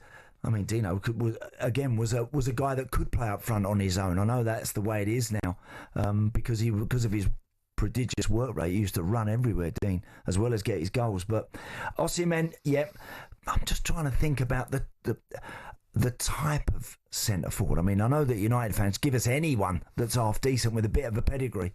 The type of 9, Jeff, that they need. Do they want someone that's going to turn and run and looking to just get in behind all the time? Someone that Bruno can maybe find a little bit here and there? Or do they want something that just might face up? And I mean, Rasmus Højlund is so poor at that part of his game in terms of holding the ball up, the very basic for a biggish lad to just get hold of it, hang on to it, protect it, and then drop it off to one or two that are coming onto him. He's really poor at that. That's been a facet of his game that just hasn't improved at all. But do they need an Osimhen, or do they want to have a Gyökeres as well? Someone that just might be able to hang on to it a little bit more. We'll see. They need something. They've got to get a body in there, something with that can give their fans a bit of hope. And again, when we're coming back to what we said earlier about João Pedro, Jeff, whoever they do sign, please don't just kind of, drip feed him into life as a Man United player. Get him out there, get him in there, and say, away you go, get on with it. And you just might be surprised that someone might get up and running with a few goals in their first 6 games. Don't grow on trees, do they? No. A reminder, by the way, you can catch the full interview with Rio Ferdinand on talkSPORT's YouTube channel. Let's find out if United are any closer to any movement in or out with this man. Rookies Roundup, right here every day. Rookies Roundup, which players are on their way. If an agent's got a story. Hello, Alex Crook. What you got for me? Crookie gets it first. Yeehaw, cowboy! There's a snake in my boot. Transfer window hotting up. Bit around up all the movers and shakers. talkSPORT's chief football correspondent, Alex Crook. Morning, Crookie. Good morning. Morning, Crookie. How are you? I thought you'd be line dancing up and down the living room there. That little jingle. I don't think anybody wants to see that, to be honest. Yeah. Look, Rio wants to see Victor Osimhen at Old Trafford. It's unlikely to happen, isn't it? Yeah, I think so. I know that Galatasaray are really trying to push this deal. Napoli have turned down their initial offer, but he's already agreed personal terms. I'm with Rio and with Andy, to be honest. I think Osimhen, he's been there, he's got the T-shirt. I think his game would translate very well to the Premier League. I'm surprised there's not more Premier League interest, really, considering, as Andy has alluded to, and we spoke about it with Dino yesterday, that the lack of number 9s that are out there. All the big clubs in England seem to be fishing from quite a small pond at the moment, a pond involving Gyökeres, Benjamin Šeško, Ugo Ekitike at Frankfurt, and Osimhen, very much the odd man out. Maybe it's his reputation character-wise, maybe it's that he commands big wages, but you'd imagine that top clubs in the Premier League should be able to match whatever Galatasaray are offering, and I think it's a big issue when it comes to Manchester United. Yes, Matheus Cunha is through the door. Yes, they still expect to sign Brian and Mbeumo, and Brentford are anticipating that will happen as well. But who plays up front? I mean, Mbeumo could do it, but he's not an out-and-out number 9. And Rasmus Højlund, by the end of that Europa League final, by the end of last season, his confidence looked absolutely shot to bits, didn't it? Yeah, well, Andy Crookie, Jack's texted in, and it Crystal Palace fans, fingers in ears, but Jean-Philippe Mateta, blindingly obvious, isn't it? Well, he's someone that Manchester United have certainly cast admiring glances in the direction of. He's on their list. Difficult to get out of Palace, I would imagine. Obviously, they can offer European football now, which Manchester United can't. But listen, it's still the allure of going to Old Trafford. Matheus Cunha snubbing bigger offers, and Mbeumo doing the same in terms of clubs in the Champions League to go and play there. But at the moment, there's no obvious sign that United are going to press that button when it comes to Mateta. But he's done it in the Premier League, and that is very much Manchester United's modus operandi this summer. They want players proven in English football. So, yeah, that's not the worst shout in the world at all. Why does it always take so long, Crookie, for United? I mean, look, I know that they've got Cunha. Mbeumo now, we've been talking about Mbeumo to United it's been a while now, isn't it? That's been out there. Wirtz comes into Liverpool, they get that done, they go the extra, whatever it needs to get the deal done and over the line. For such a crucial position for United this year, seemingly, why is it dragging its heels a little bit, looking for that number 9? Well, it's more than a month since we first reported the interest in Brian Mbeumo. So you're absolutely right. And United fans, I think, are a bit agitated that the team have returned for pre-season training. A team who finished 15th in the Premier League last season, their worst ever Premier League finish. And they've only got one new player through the door. I'm sure Ruben Amorim shares those frustrations. They've not been brilliant negotiators in the last decade or so, certainly since David Gill left the football club. And I think they're determined not to be seen to be overpaying for players. I don't think we're talking a million miles apart in terms of what they're willing to pay for Mbeumo and Brentford's valuation. So I do think it's just a case of dotting the I's and crossing the T's. But absolutely Manchester United fans, and I'm sure the manager will want this deal sewn up as soon as possible. It has been suggested to me that United are confident they can get it done before they go on their pre-season tour of the US, but it was suggested to me 2 weeks ago that he was all set for a medical last week, and that didn't happen. So I'm not going to count too many chickens. Well, a former Manchester United player who does look like he's going to be on the move is Anthony Elanga, getting close to a move to St James's Park. And talking of Newcastle, looks like Callum Wilson and Sean Longstaff could both be on their way out, maybe both to Leeds. Yeah, definitely interest in both those players from Leeds United. I think Longstaff is someone that Newcastle are reluctantly willing to cash in on, because obviously they've got that midfield trio that was so successful for them last season. It's difficult for Longstaff to gate crash his way into the starting 11. In terms of Elanga, this is a big one for Newcastle to get over the line, because it's been a frustrating summer for them so far. They spoke to Dean Howson before he went to Real Madrid. They spoke to Mbeumo, but he made it clear that he only really had eyes on Manchester United. They're not at the moment close to signing James Trafford, who's been a long-term Eddie Howe target. So I think that statement signing, £55 million plus some add-ons, according to Forest, is good news for Eddie Howe. And this is a player that, again, has been on their radar for some time. They tried to get him at the end of the January transfer window. Couldn't quite happen then. And I think he's a player who really fits into Eddie Howe's system. But this is good news for Manchester United as well, because they have a 20% sell-on clause. They're going to get about £8 million from this deal, and maybe that might just help them get the Mbeumo one over the line. It's a 5-year contract for Elanga, and big move for him and a big move for Newcastle. And it's been a bit quiet, Crookie, so far. There's been a lot of talk, speculation. We're reading about the same 2 or 3 players, really. In general, it's all been a bit quiet out there. It started quickly. You know, there was a lot of deals done before the Club World Cup. Manchester City were busy. Obviously, Chelsea signing the likes of Liam Delap and latterly João Pedro as well. I think there was always going to be a bit of a lull while Chelsea and City were at the Club World Cup. Obviously, players have been away on holiday, clubs really only reporting back for pre-season this week. I do expect it to crank up. I think it's going to be a really busy summer window because there's so many teams in need of a rebuild. Thomas Frank so far has kept his powder dry at Tottenham, for example, but he's going to want to be backed in the window. You've got those newly promoted clubs. Sunderland, I've been quite impressed with the business they've done so far. You mentioned Leeds there with Longstaff and Callum Wilson. Burnley, obviously, got Carl Walker through the door. I do think, and I think it's good for the Premier League, those 3 coming up this time around are going to be more competitive than the teams that have come up for the Championship in the last couple of seasons. Crookie, thank you very much indeed. Thanks, Alex. Cheers, guys. Anthony Elanga. Newcastle fans will love him. I love his attitude. I think he's just got a fantastic attitude. Yeah, and again, when him and Callum Hudson-Odoi, when those two were operating at the peak of their powers, perhaps midway through the season last time, I love the fact that when they get the ball, Jeff, nothing more drives fans mad anymore when wide players get the ball, filter inside, and then just drop it off to someone 5 yards behind them. What I love about Anthony Elanga, again, when he gets it, it's like he's programmed to try and take people on, get to that byline, put something in that box for Chris Wood, put something in there, give your striker a chance. Love that from wide players.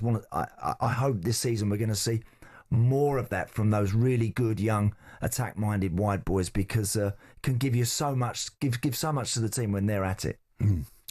Thanks very much indeed for the moment, Andy. Coming up, behind-the-scenes football documentaries, a good thing or not? We'll discuss that next.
plays that villain role very well now. It's crying out for a little bit more attention. It comes with a lot of crazy people. I took it personally and it kind of made me rebel a bit more. To be honest, I don't really care anymore. I'm never going to change.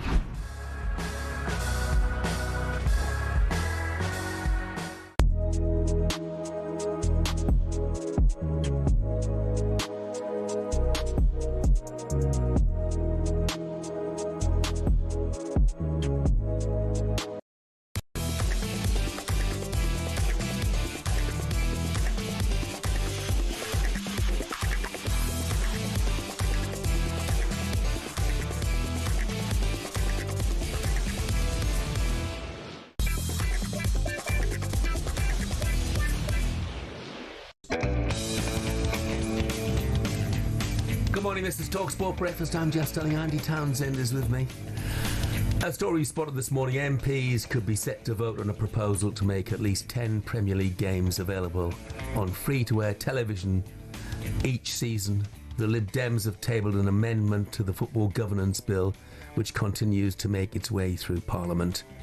Ain't there more pressing matters for that? I was just going to say, look, guys, our elected representatives, get on with things that are important to the nation, I mean, I'm sure there are some people who everybody would like to see some free-to-air football, but, we see so much football on our TV screens at the moment. Just not something that should be a political issue. Correct. Free-to-air TV football matches, but there we go. I have had one or two positive features. It hasn't been all misery and grumbling this morning, just about 95% of it. But then again, it is only 21 minutes past 7. Right, Shaban is back. What have you got this time, Shaban? Just on time. She's been out there looking at Gen Zers. This is an interesting one, and similar to kind of the conversation you were just having there. But Manchester United have reportedly pulled the plug on this lucrative fly-on-the-wall documentary that would have banked them more than £10 million. It's said that United have been in secret talks with Amazon over being the latest side in the All or Nothing series, which we've seen Arsenal and Spurs do in the past. It's reported that Ruben Amorim isn't entirely comfortable with the arrangement, with the cameras being there the whole time, despite the temptation to cash in. It's said that he's not entirely wanting it with this turbulent time, all of the cameras being there, watching the players, watching their every move. However, as somebody who enjoys following Manchester United, this could be quite a compelling watch. Not if you're Ruben Amorim. Not if things go pear-shaped. Why do you want your dirty laundry washed in public, and pen a cliche, for £10 million? It's peanuts. And for your authority potentially to be undermined a little bit by something you say or do in the dressing room when there's a camera there picking it up. I back him. I think, no, I would imagine he's turned around and said, guys, I'd rather we don't do that. Not at the minute. Got enough on my plate rather than worrying about what's going to be shown afterwards. Do you not think this could do him a favour? Cameras at all times. We've heard about these 5 players in the bomb squad who he wants rid of. We've got a feeling they might have a poor attitude towards playing for Manchester United. So all those cameras there, Andy, if you're in a dressing room and you're being watched 24/7, well, say you're training with Aston Villa, might make you up your game, might improve your attitude, and might give your manager something to think about. Yeah, but I would worry. It could do, Shaban. Look, there is another side to perhaps that dressing room that the United fans and other fans in general would see. But there's also the side that it just might reveal something else that just shows you the reasons why United are where they are right now too. And I think the football clubs have got a bit canny as well. Since the Sunderland Till I Die days, which that was fantastic. That was fantastic. Now, they did get complete access, and some managers there were embarrassed by what happened. But I'm not convinced that the so-called fly-on-the-wall documentaries now do really get 24/7 access. I think the football clubs do control to a degree just what the cameras can see and what they can't see, and just what the players can say to them and can't say to them. I'm sure it'd be brilliant viewing, but if I'm Ruben Amorim, I'm thinking there's no way in a million years. It's probably the last thing he would need. Yeah, absolutely the last thing. I mean, Mikel Arteta with All or Nothing, the first season that they were there, Arsenal didn't make it into Champions League football. It was a frustrating time. You saw those sides of Arteta, which for some fans were made fun of is the way that he tries to inspire the team. Remember, he came in with a light bulb. Yes. I personally thoroughly enjoyed watching that. I did too. And you look at where Arsenal have gone from there. For the last 3 seasons, they've been kind of competing to win a title. The other thing was that you mentioned the access that they might get. Danny Rose, he featured in the Spurs All or Nothing documentary. Remember, he had that conversation which aired with Jose Mourinho about playing time. Yeah. Well, Danny Rose went on to tell us one time at talkSPORT that there was a certain piece of filming that had to come out. Here you go. Probably the most embarrassing night of my time at Spurs. We'd just been beat 7-2 to Bayern in the Champions League, and the next day, so they'd already been there probably a month or so, but the next day they'd put microphones on the canteen tables, and they looked like salt and pepper. So we didn't know. So we've just been beat 7-2, and we're just hammering like everything, like can't believe this, can't believe that, and then we've noticed like, oh, what's that? And straight away we said, no, you need to take that away. But yeah, it takes some getting used to, and it's obviously it's great for a football club, and it can be great for players as well. Yeah. Got to be careful with the mic. If you think it's a bit of salt and pepper in the middle of the table and everyone's mic'd up. I mean, look, I remember when Jose. Do you remember when Jose sat Dele Alli down in the office? Yep. That was great, and you do get. That does reveal, and I think that's a genuine conversation that Jose would have had with that player if there's no cameras in there. Yeah. And that is what you're trying to recreate. Inauthentic. A bit of authenticity, exactly, Shaban. But United, where they are at the moment, oh dear, there could be ramifications for that. I think, as Jeff says, for 10 million quid, it's not like it's 110 million quid, And do you want to see everything from your football club? What if you see a side of a player that maybe you don't like? And obviously there would be contractual agreements that, as Danny Rose explained there, they didn't realise the salt and pepper shakers were cameras and microphones, so they were able to have that taken out, and that would have been embarrassing to hear that all being aired. But also Jose Mourinho was the one who said that even though it does help get new fans into the game, it's what made him love the likes of Formula One's Drive to Survive. That's what brought him into that sport. So it can bring in new fans to the teams as well. Whether Man United, I don't think, need that.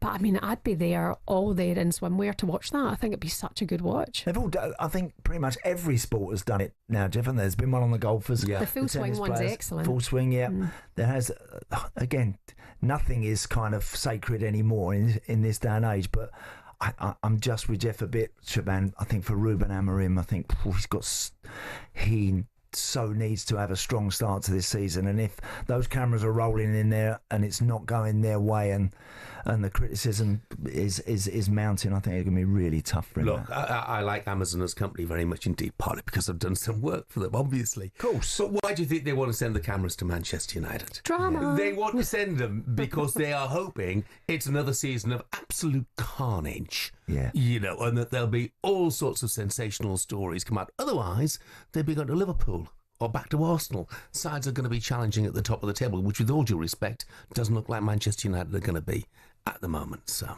moving with the times as well is another thing that Eddie Howe had mentioned in the past. These documentaries, you don't want your football club being exposed to absolutely everything and everything being seen. Some things should remain behind closed doors. I agree with that. But when you're moving with the times, everything has to be there and viewed on your phone for everyone to see. Yeah. Thanks, Shaban. Thank you, Shaban. Stuart and Stain says, it's an interesting point. I think it's really important we get Premier League football on terrestrial TV. As a dad with 2 kids, it costs a fortune to watch footy and subscribe to all these channels. You're absolutely right, Stu. My eldest would rather have an Inter Miami shirt instead of Spurs. The Premier League cannot assume its product will continue to dominate given the pressure of the Super League / European football. Plus, it will probably benefit TV and linear TV, which seems to be dying. And Stu, I agree with you. I'm just not something that should necessarily be in the hands of politicians, And when the Premier League strikes financial deals, financial packages with Sky or with, DAZN or whatever, then Amazon, then it's a commercial deal. How much are you paying at the moment? Like on your monthlies for sports, how much are you paying roughly? Oh, it's 120 quid. If you want all of it, you want the whole kit and caboodle, you're getting so many feeds. 180 quid, never mind you want to buy an extra fight or whatever like that, 20 quid on it. It's so expensive. No, the TV companies will argue it's a heck of a lot cheaper than going to a game. Yeah. got a point. Yeah, which is fair enough. But football back on terrestrial TV, I don't think anybody would argue that it's just a case of the commercial realities, whether it's ever going to happen and whether it should be something that Parliament is spending its time on. Siobhan, thank you very much indeed. Thanks, guys. Coming up, we turn our attention to Spurs as Daniel Levy failing to provide Thomas Frank with what he needs to succeed. We'll discuss that next.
It looks like Newcastle have bagged their first summer signing. Please welcome Anthony Elanga from Nottingham Forest. Newcastle delighted to get this over the line because they were struggling for those right-sided players. We know they looked at Antoine Semenyo. The fee in total is £55 million, 52 million guaranteed, plus 3 million in add-ons. Our transfer reporter Ben Jacobs speaking there. Well, Manchester United will receive a 20% sell-on clause with that.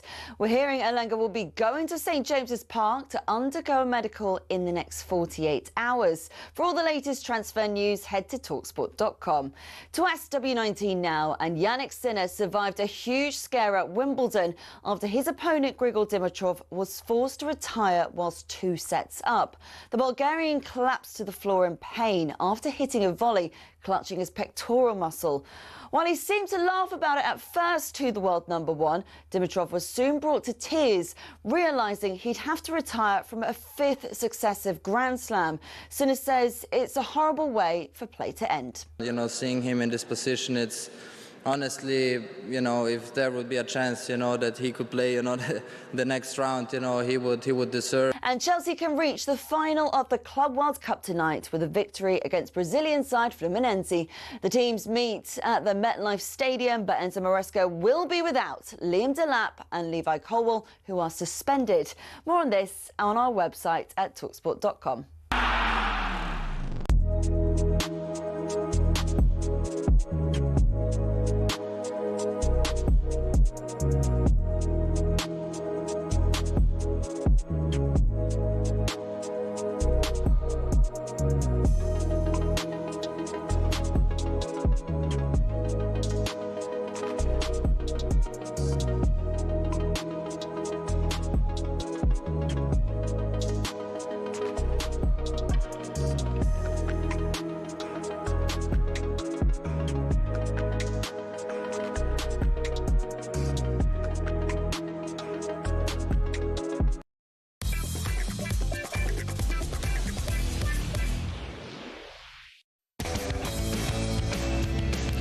morning. It is 7:34. This is talkSPORT Breakfast with Arnold Clark. Build your own car deal online, or with a few clicks, they make buying your next car easier. I'm Jeff Stelling Andy Townsend is with me. Next Saturday, goodness me, this has come around quickly. talkSPORT has live commentary. The undisputed world heavyweight title fight between Alexander Usyk and Daniel Dubois at Wembley. Dubois looking to become the first British heavyweight to hold all 4 major world titles in the 4-belt era, while of course Usyk aims to become undisputed heavyweight champion for the 2nd time. And you will hear it right here on talkSPORT. Oh, can't wait. Round 5. Good right hand, but that was low. And you can see that it has hurt Usyk because he is now onto his backside. That weren't that low. That was a body shot. I'm telling you, I looked at that. That was on the waistline. Them shorts were high. We got conduct of that. VAR, if you can have it in football, bring it in boxing. Dubois hits him with a tremendous right-hand counter. Are you not entertained? Are you not entertained? Dubois giving Big Benny Miller a Brooklyn beat down against the ropes. Alexander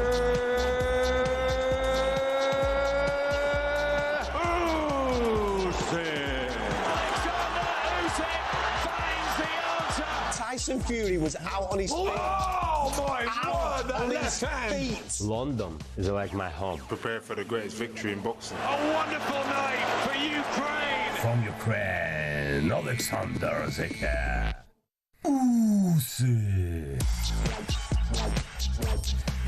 Tough question then, Andy. Looking forward to it? I am really looking forward to this. Do you think it was a low blow, by the way? Did you think that was a low blow? I wasn't convinced it was. No. Did you? But I thought it was probably more of a low blow than not, to be honest. But I'm really looking forward to the fight, and I would love Daniel Dubois just to really have him rocking and teetering a little bit. Can he catch him with something that really, again, drops him on the back foot? I haven't really seen anybody do that with Usyk. I'd like to see Daniel Dubois do it this time. Yeah. Josh is not alone. He says, of course you don't care about free-to-air football, Jeff. You can afford every subscription going. Some of us can't. If you can't pay, there's basically no Premier League football on TV. Football's meant to be for everyone, not just the well-off. Well, Josh, I did say we'd all love to see 10 games free-to-air, but the financial implications, the financial commitments that have already been made by TV companies means it's unlikely to happen. And what we said was, or what I said was, I didn't really want Parliament getting involved in it. I felt that there were more important, more pressing business for them to do. But everyone would like to see some football free-to-air live on TV. But I do wonder, Andy, as well, if they did get 10 games, what 10 games would they get? Yeah, again, probably not, with respects, not the most desirable. That and look, if there was a 10-game free-to-air package, then the TV broadcasters that currently have the rights holders, that they would be losing not just a few, maybe a few tens of millions, maybe hundreds of millions a package like that. And the clubs will seriously vote against, I would think, anything like that. Yes, I totally get, and we'd all love to be in and around some of those games when they come around, some of the really exciting ones. But you're right, Jeff. Would we really see them on free to air? Probably not. Yeah, well, definitely not. Steve, who's a Hartlepool fan, morning Steve, says, tone deaf from Stelling. It's not the first time, is it, Steve? We see so much football on TV. That's exactly the point. So many people don't get to see it because of the price point. Speaking from a point of privilege to assume that everybody has that access. Steve, I didn't mean to say that, or give that impression. I think if it was free-to-air football, we'd all love it to happen. Just not sure quite how it's going to happen. Agent 320 says, footy on terrestrial telly. ITV were broadcasting both championship games and La Liga matches last season. Really hope they keep it going for the coming season. So, look, strong views about free-to-air football on TV. There always have been, and there always will be. And I'm all for it. Do I see it happening? No, I don't. Anyway. Yep. Right, Andy, what's more realistic? talkSPORT offering Alan Brazil a new bumper 5-year contract where he'll get bonuses if he never misses a day at work, or Spurs winning the Premier League or the Champions League. Oh, a big Al all day long.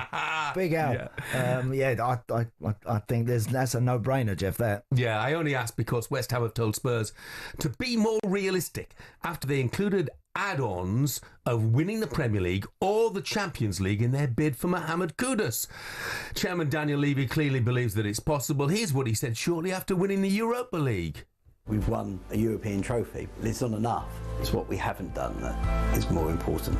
We need to win the league. We want to win the Premier League. We want to win the Champions League. But, we want to win.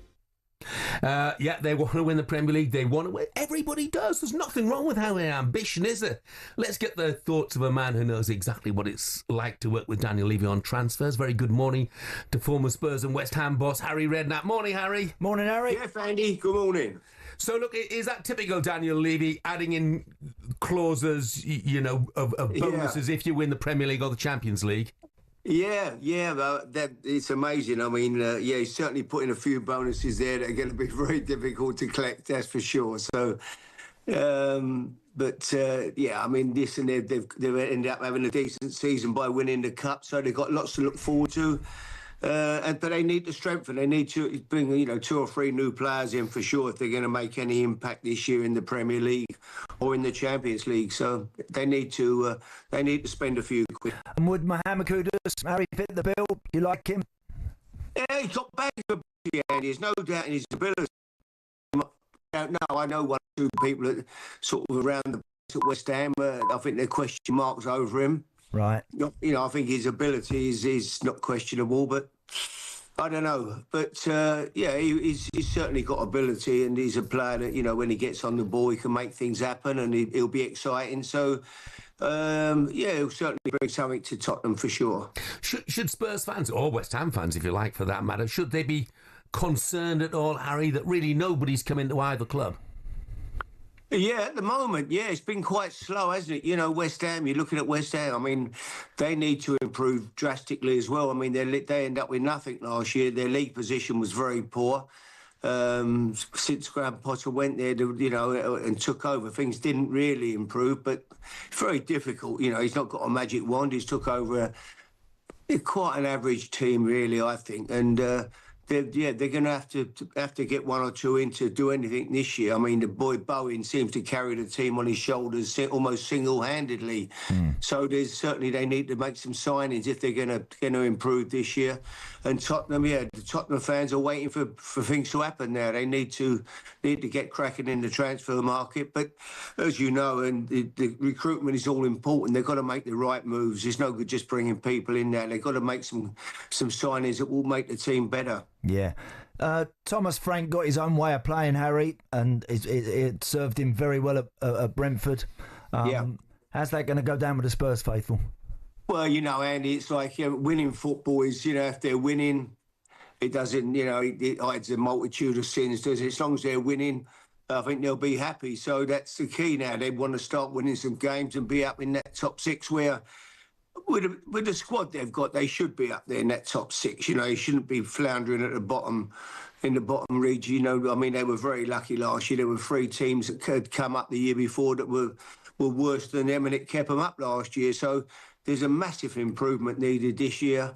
But if he can be, I like him. I've never met him, but I like him. What I see of him, he comes over as a great guy, and he's done a fantastic job at Brentford. So I'm hoping he can go to Tottenham and do a good job. I'm sure he will. And I guess, at the moment, he's only been through the door for a couple of weeks. So I suppose the priorities have been getting his backroom staff in place and then focusing on who you're going to bring in, to perform on the pitch week in, week out.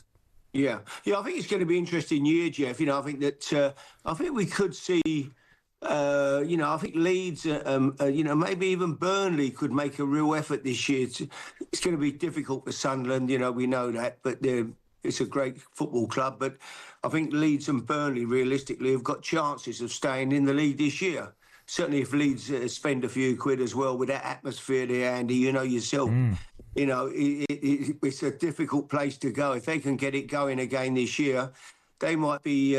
We might still see 2 of the teams that came up last year actually staying in the Premier League this year. I think Burnley have made a great signing in Kyle Walker. I think for £5 million, Harry, in this day and age for a player of that I think he's a fantastic signing for them. people say, "Oh, he's lost a yard." Well, if he's lost a yard of pace, it still makes him as quick as anybody else in the league. So, and he'll bring so much, I think, to the team. I think he's a great signing. Experience, been there, done the lot. So, great signing for Scott Parker's team. Harry, you're talking about the promoted sides now. So, put your managerial cap on. Would you take a punt on Callum Wilson if you're the Leeds United manager? Absolutely. Yeah, I would. Obviously Callum's had a few injury problems. But he scores goals. Good guy, good sort. I'd take him all day long. He'd be the type of player, say Kyle Walker, Callum Wilson. They're the type of players, I think, you bring 2 or 3 of them into your team, it makes such a difference. I'd take him, definitely take a gamble on him. Yeah. Other players funny, I'm talking about players that might be leaving Spurs, Harry, Richarlison. Again, I've never known quite what to make of him. No, not me. I've never quite saw. I mean, again, clearly a very talented boy, as we saw in World Cups and scoring goals for Brazil, etc. But never quite saw it enough. Dominic Calvert-Lewin, a player that is being mooted by 1 or 2 others again, but has had problems, Harry, and we've not really ever seen it on a consistent basis, have we? No, I mean, Calvert-Lewin is, if he's fit, he's obviously he's a good player, top centre forward, but keeping him fit is the problem, Andy, isn't it? Really, it's a difficult one. He really has. I mean, Callum Wilson's had these problems, but Calvert-Lewin really has been non-stop. It seems one game and he's couple of games he's gone again. So that is a big gamble. You'd only do a deal. You wouldn't be doing deals with him where you're paying massive wages. It would be I think he's going to have to take an appearance-related deal, really, that's going to be heavily weighted in playing games. So that's going to be. But if you can get him in and get him fit, you've got a top centre forward. So it'd be interesting to see. Harry, brilliant. Have a great day. Good to talk to you. Have a good day, guys. Harry. Cheers, Harry. Thanks very much Bye, indeed. lads. The former Tottenham and West Ham manager, Harry Redknapp there. Coming up, we turn our attention to the future of Evan Ferguson and whether he needs to go abroad to revive his career.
plays that villain role very well now. It's crying out for a little bit more attention. It comes with a lot of crazy people. I took it personally and it kind of made me rebel a bit more. To be honest, I don't really care anymore. I'm never going to change.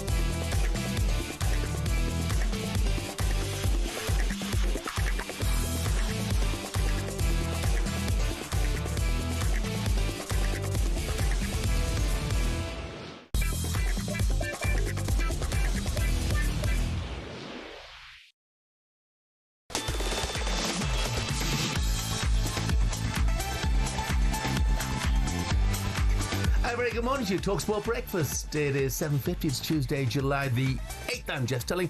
Andy Townsend is with me as well. The discussion on free-to-air football matches has been lively, shall we say, in terms of texts coming in. Somebody's pointed out it's not free-to-air because you pay 170 quid for the TV licence anyway. So, yeah, true. Fair point. Okay, Shaban is back with us for a bit of this. Stick a load of singles in there and then they fall in love. Of course it's hard. It's supposed to be hard. A 36-year-old, you'll have the knockers, you will. Just because it's offering its teat, do I really have to muscle on that? Is there anything in your personal life that could be causing you stress, sir? I'm not a great lover. Hello. Oh. What's your name? Sarah Louise. Sarah Louise. Fuck, you're up for it, aren't you? You know, I was in love at the time. That's what I was doing. At the time? Brilliant. I love them. Yeah. They're great. I always still blush when I hear that. I know. It's supposed to be hard. Oh. Andy, welcome along to Transfer Tinder. Okay. You're a happily harried man. Harried Yes. man? A harried man. He's a harried man. And I 40 think you're years, married. Shaban, this year. 40? 40 years married this year. Oh, now people who are on the apps looking for a little matchy match this summer, they swipe right if they want a match, they swipe left if they don't want a match. Okay. However, I would imagine there's romance in this relationship that you find yourself in for 40 years, or is romance dead? Jeff, the vibe you're in today, I know it's coming. Have the Gen Zers killed romance for you? No, I mean, how can romance be dead? No, of course it's not. Oh, I love that. It's not. I mean, I don't sort of march in with a bunch of flowers every other day, Shaban. If you think that after 40 odd years, with respects, box of Maltesers, definitely. Oh, yeah. Which you then eat yourself, yeah? Which I normally plough through in about 5 minutes myself before she's had a Jackie, chance look to at have this any. throw up there. It's the thought that counts. Correct, Jeff. The thought that counts. So when was the last time you did something romantic then for Elizabeth? I bought Lizzie flowers last week. Lovely. Like it, Jeff. You know? What was you after? You was after something. You must have been. But There that's must what have been a people reason. always think, What were you isn't it? sorry for? Yeah. That's what people always think. Well, good. Keep it up. So you would take first date, maybe take on a little bouquet of flowers if somebody gets a match. Would you do that, or is that too much on a first date? Too much on the first date. Okay, good. It would. I think in this day and age, it would appear like trying a bit too hard. Bit weird. Yeah, a bit. Yeah, weirdo alert. And I think you could well get the elbow. Okay, fair enough. We also try to Weirdo alert. But 40 years in, you should do it today. She'll love it. We're also trying to match players with new clubs this summer as well. So Evan Ferguson to Roma. Are you thinking swiping right or swiping left? Age 20 at Brighton, on loan recently at West Ham. Young Irish powerhouse with a knack for clinical finishing. Check a look at his profile here on the talkSPORT channel. He's compared to a mini Haaland for his direct style, and Roma need that long-term number 9. So, could I bring them the luck of the Irish? Look, do you know Evan needs to? He's got to get playing now on a real regular basis. There is no doubt there is a very talented young player in there, but he's bounced around a little bit now for a while without really ever convincing those that he's working for. He's got to do that now, Shaban. This one's got to start working. You swipe him? Would you match it? I don't know if he's got enough about him to go there at the moment and become something very, very special there. I'm not sure about that one. I wouldn't be probably doing that. Sounds like a no. Sounds like you're swiping left. I'm going to swipe right because I think it's essential for him that he gets some regular football. Yeah. And maybe out of the spotlight. Yeah. Of the British media as well. And just look at the players who've gone to Italy recently. The obvious ones are McTominay and Billy Gilmore, Lewis Ferguson before. Tammy Abraham went there, didn't he? Tammy Abraham has gone there, Shea Adams, Yep. And have done well. Yep. So he's a boy who burst on the scene. I just think it would be a great deal, potentially, for both parties. Say the words, Jeff. I'm swiping right. There you go. You've got a match. Do you know, I didn't know which way you swipe. Can I It's tell a you? good thing. You're meant to say that. I am meant to say that, aren't I, Jeff? When you were saying about you swiping right, when you asked me to swipe right, I thought, I don't know which way, up or down normally. Swipe left, you're flicking through. You're not interested. Right. Swipe right. Oh, I got a match. Hello. okay. Yeah, there you go. Ferran Torres to Aston Villa, 24, currently at Barcelona. Quick, versatile, direct, worked hard off the ball. Pep thinks I'm brilliant, by the way. Who wants a dynamic winger? Villa, perhaps to pair with Ollie Watkins to push for Champions League football. Again, not totally convinced. Look, Unai Emery has a real good ability of bringing people in that can have a bit of an impact. Spanish connection. Yeah, of course, that's there. I'm gonna swipe left on that one. He's tough to please, around here. He's tough to please. Yeah. I'm going to swipe left as well, though, just because of the price tag. How much are you talking, Jeff? What is it? 50 million plus. Yeah. Look, I mean, he's done well for Barca. I think he's been there about 4 years. Yeah. I just think the Villa have probably got other areas they need to strengthen in first. Yeah. And we talk about the players who might be going out of the door there. They've got Leon Bailey, for example, already. So yeah. Leon, it was great at one point last season, Jeff, and then all of a sudden it started to fizzle away a little bit, and he looked a little bit in and out. Yeah. When Marcus Rashford arrived and Alonso, so we'll see. But hey, Andy, he's a winger. Yeah. Apart from Bukayo Saka, which wingers are not in and out? Yeah, true, very true.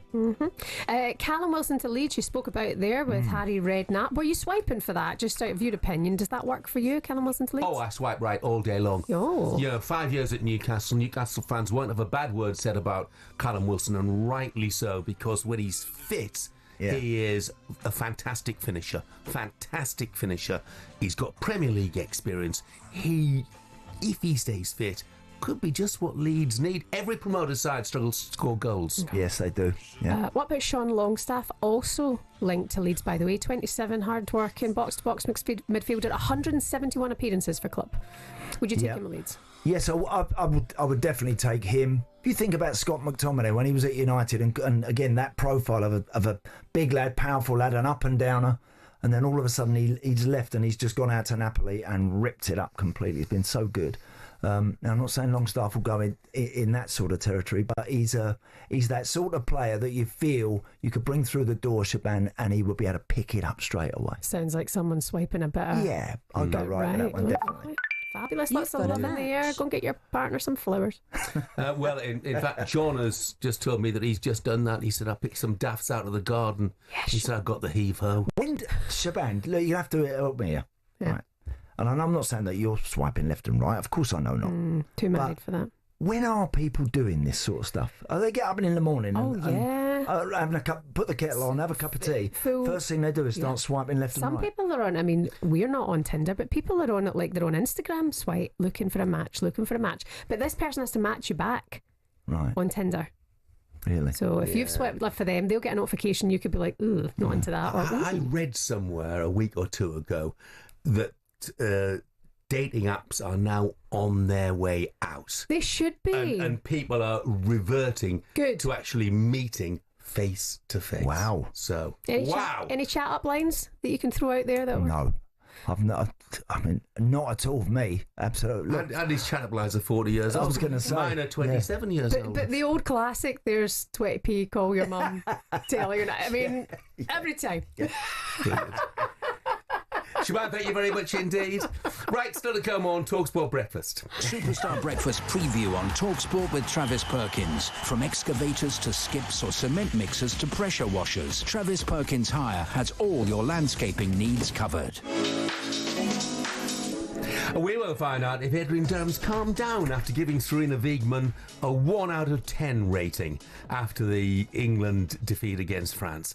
It's the Netherlands up next, live on talkSPORT tomorrow. Win or bust, really, for the Lionesses. We'll also build up to Britain's Cam Nori taking on the reigning champion Carlos Alcaraz in the Wimbledon quarterfinals later today. Dan Evans will be along to take a look at that. And that was our look ahead with Travis Perkins Hire. Superstar Breakfast preview on talkSPORT with Travis Perkins. It's easy to hire at Travis Perkins with a Travis Perkins trade account.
It looks like Newcastle have bagged their first summer signing. Please welcome Anthony Elanga from Nottingham Forest. Anthony Elanga has agreed a 5-year contract. Newcastle delighted to get this over the line because they were struggling for those right-sided players. We know they looked at Antoine Semenyo. The fee in total is £55 million, 52 million guaranteed, plus 3 million in add-ons. Our transfer reporter Ben Jacobs speaking there. Well, Manchester United will receive a 20% sell-on clause with that. We're hearing Elanga will be going to St James's Park to undergo a medical in the next 48 hours. For all the latest transfer news, head to talksport.com. To SW19 now, and Yannick Sinner survived a huge scare at Wimbledon after his opponent Grigor Dimitrov was forced to retire whilst 2 sets up. The Bulgarian collapsed to the floor in pain after hitting a volley, clutching his pectoral muscle. While he seemed to laugh about it at first to the world number one, Dimitrov was soon brought to tears, realising he'd have to retire from a 5th successive Grand Slam. Sinner says it's a horrible way for play to end. An incredible player, good friend of mine also, and we understand each other very well off the court too. And you know, seeing him in this position, it's honestly, you know, if there would be a chance, you know, that he could play, you know, the next round, you know, he would deserve. Novak Djokovic also had a lucky escape. He beat Australia's Alex de Minaur from a set down. Later today, we've got Cameron Nori versus 2-time defending champion Carlos Alcaraz. Spain thrashed Belgium 6-2 at the Women's Euros, while Portugal equalised late in their Group B match against Italy, a goal which may not be enough to get them through to the knockouts. Later today in Group C, Germany take on Denmark before Poland play Switzerland. And Chelsea can reach the final of the Club World Cup tonight with a victory against Brazilian side Fluminense. The teams meet at the MetLife Stadium, but Enzo Maresca will be without Liam Delap and Levi Colwill, who are suspended. There's more on our website at talksport.com.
Good morning, 6 minutes past 8 o'clock, Tuesday the 8th of July. This is talkSPORT Breakfast with Arnold Clark.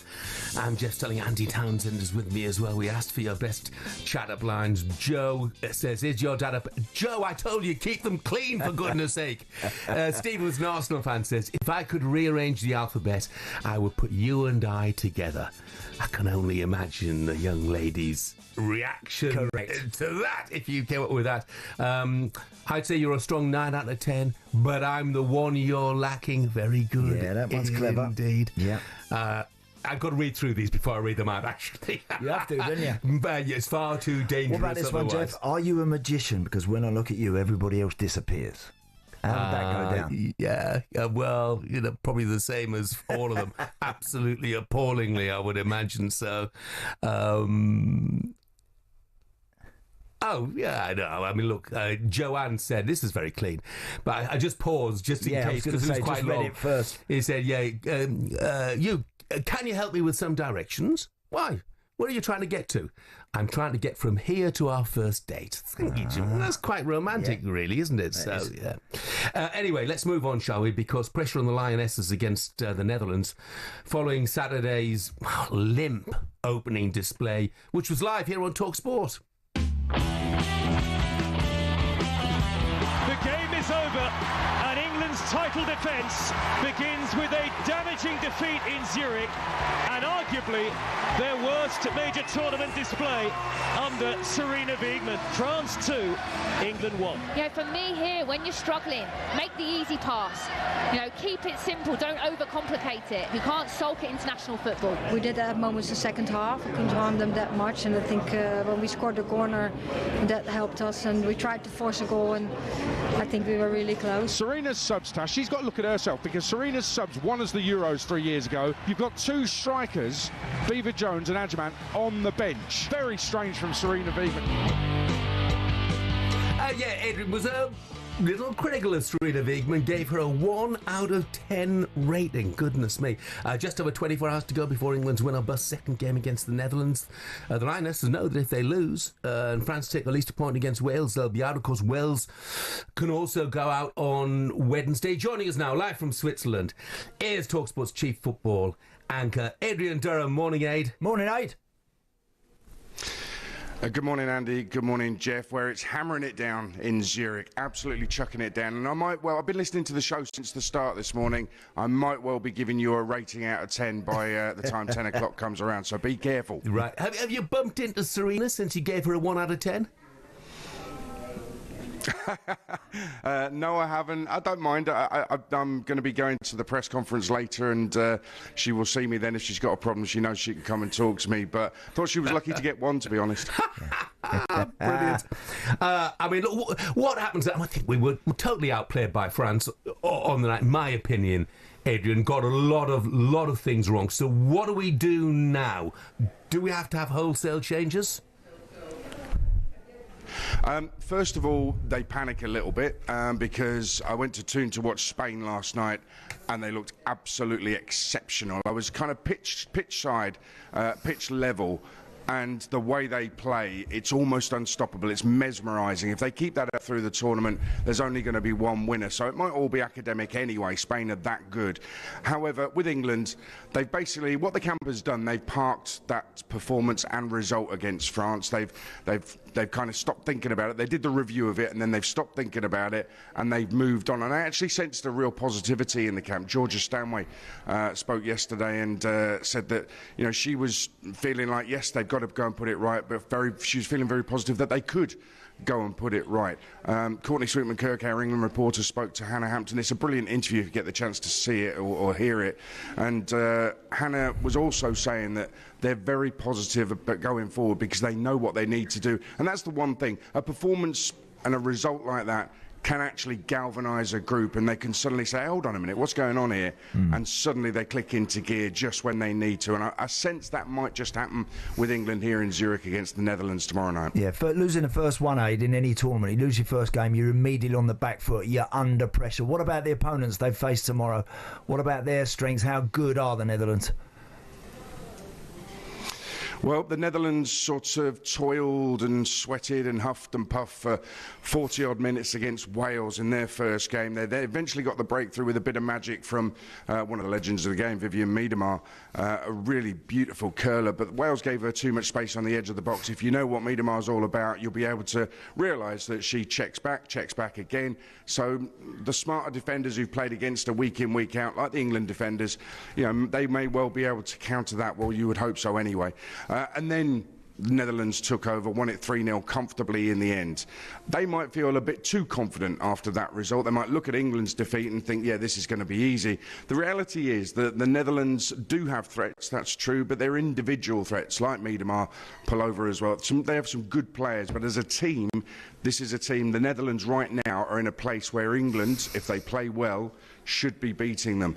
That's the reality. However, England were really bad the other night. If they play like that again, they're actually going to lose and they're actually going to go out. I read an article today, Aid, suggesting that Lauren James should start from the bench, that she'd be more impactful coming off the bench. What do you think? Yeah, I can see the logic behind that, and I'm intrigued. It's one of the most fascinating things about tomorrow night. The changes, if any, that Serena Wiegmann makes, it could affect her mark out of 10.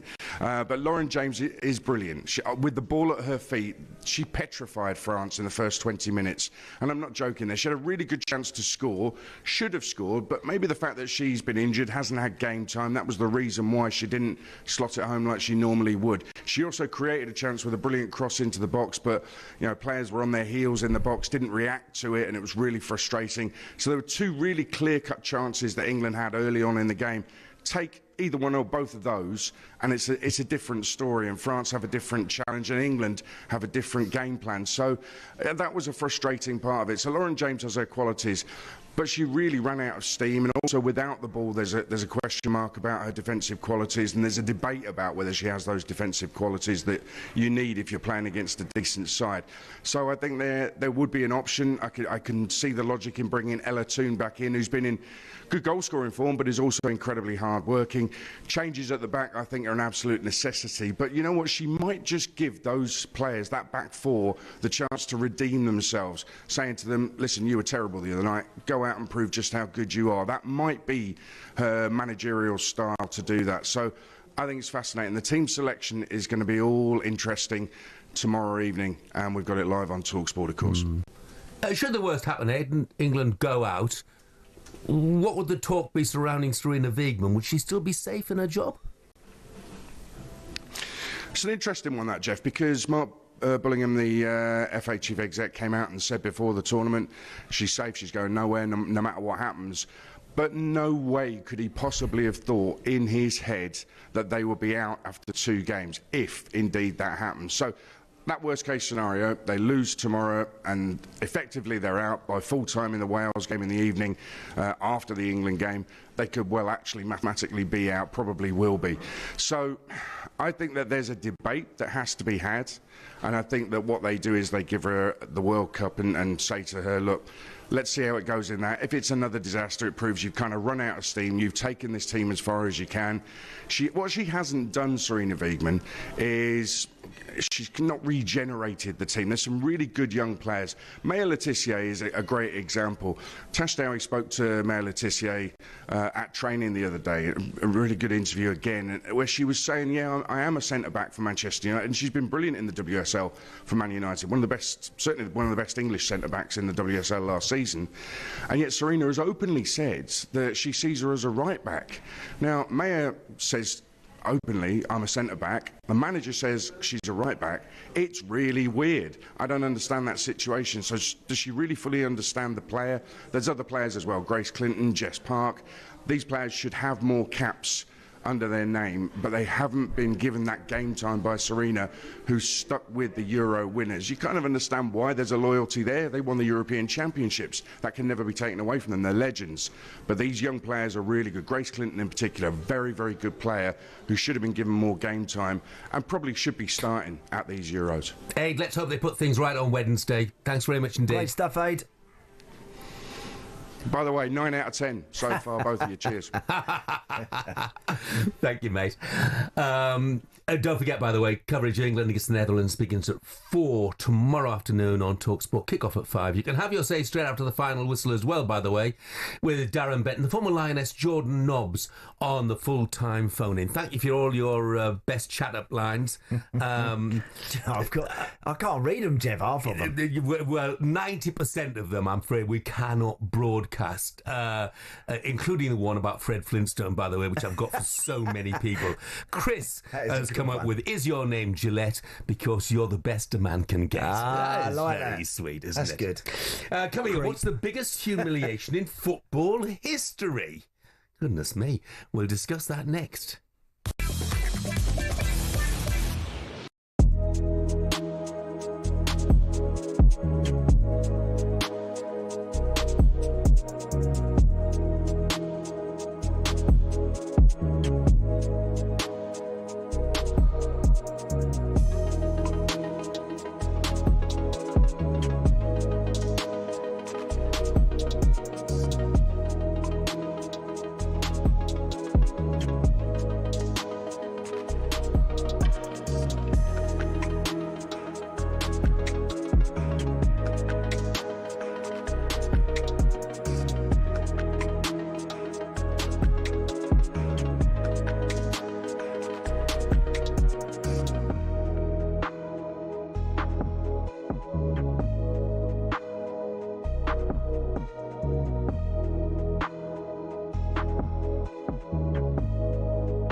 He plays that villain role very well now. It's crying out for a little bit more attention. It comes with a lot of crazy people. I took it personally and it kind of made me rebel a bit more. To be honest, I don't really care anymore. I'm never going to change.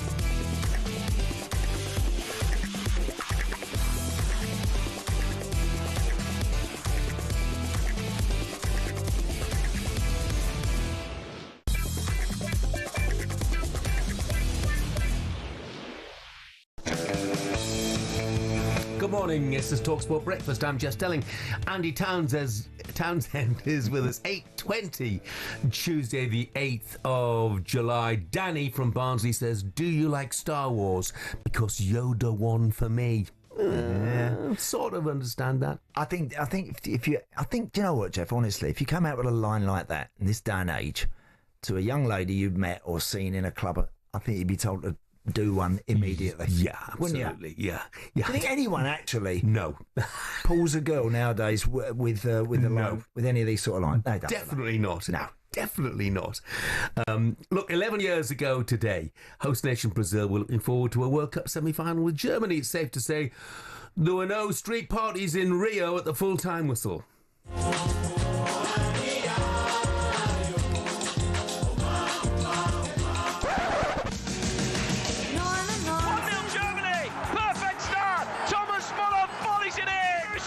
And the second attempt he scores! It's a record for Miroslav Klose! Oh! Three! Unbelievable! It's back for Kroos! It is 4!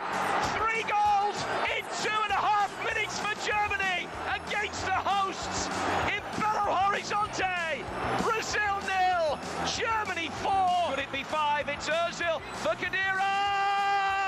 5-0 inside 29 minutes! It's Philippe Lahm across the face of goal, tapped in for number 6, and Brazil have been beaten in this second half as well. It's played inside the penalty area, hit in for 7. That's the best of the lot. The full-time score in one of the most extraordinary matches in the history of football.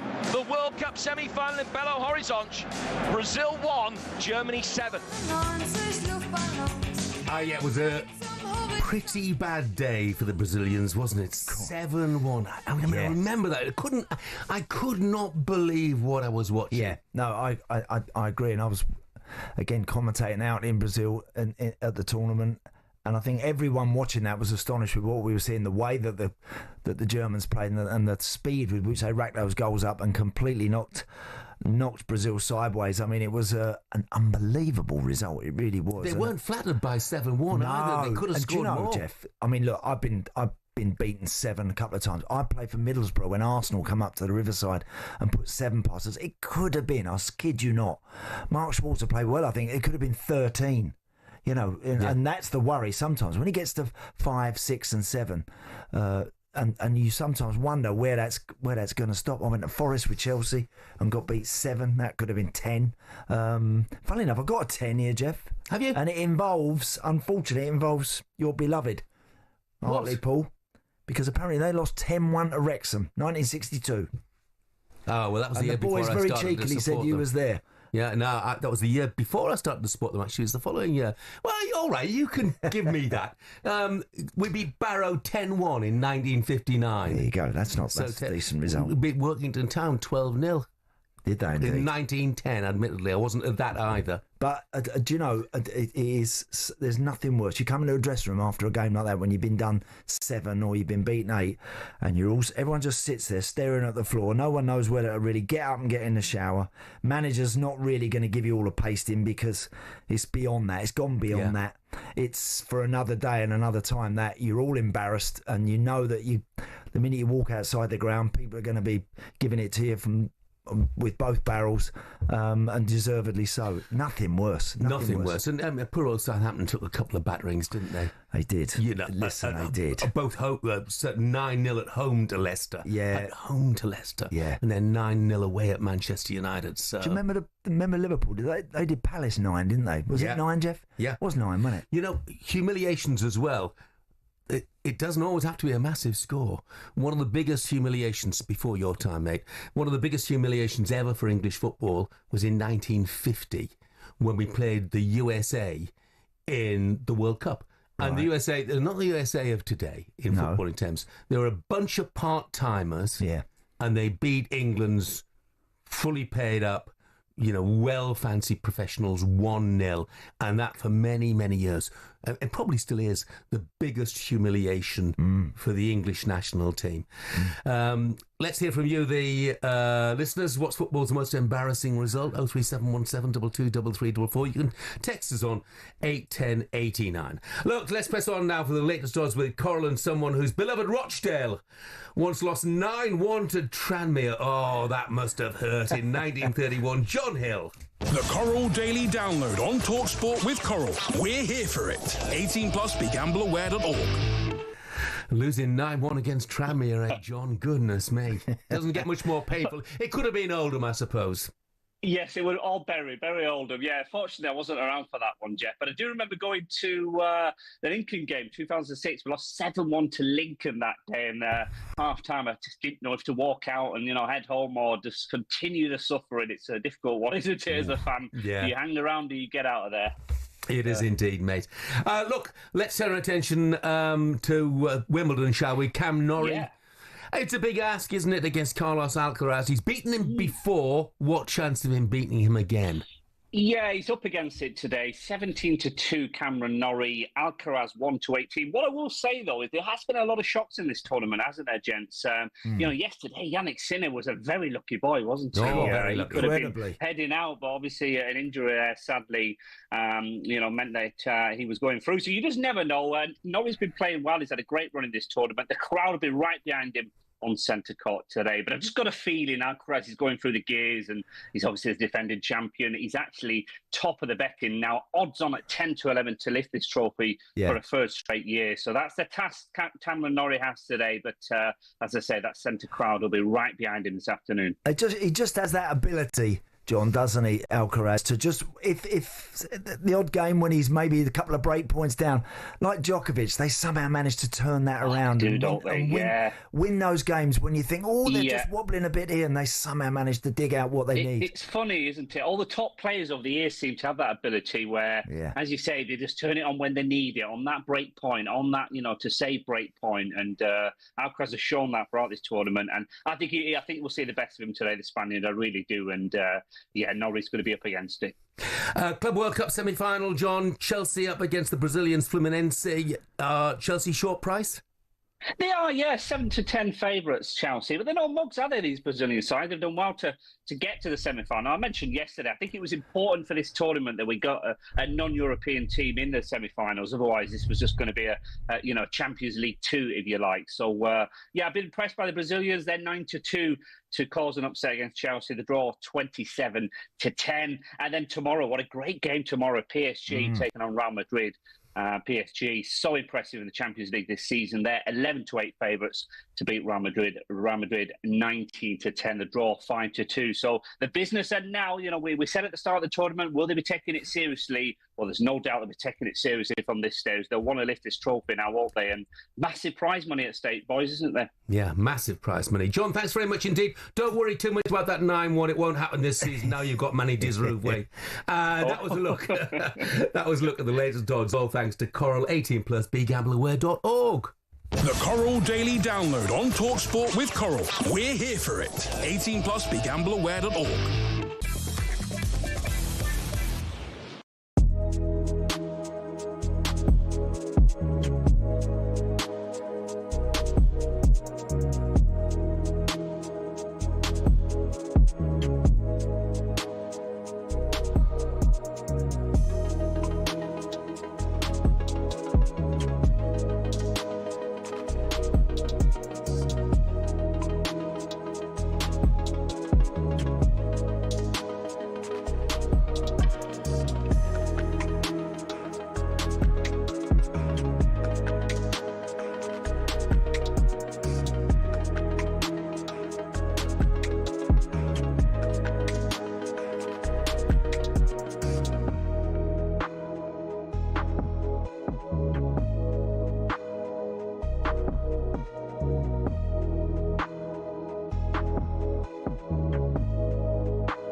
looks like Newcastle have bagged their first summer signing. Please welcome Anthony Elanga from Nottingham Forest. Newcastle delighted to get this over the line because they were struggling for those right-sided players. We know they looked at Antoine Semenyo. The fee in total is £55 million, 52 million guaranteed, plus 3 million in add-ons. Our transfer reporter Ben Jacobs speaking there. Well, Manchester United will receive a 20% sell-on clause with that.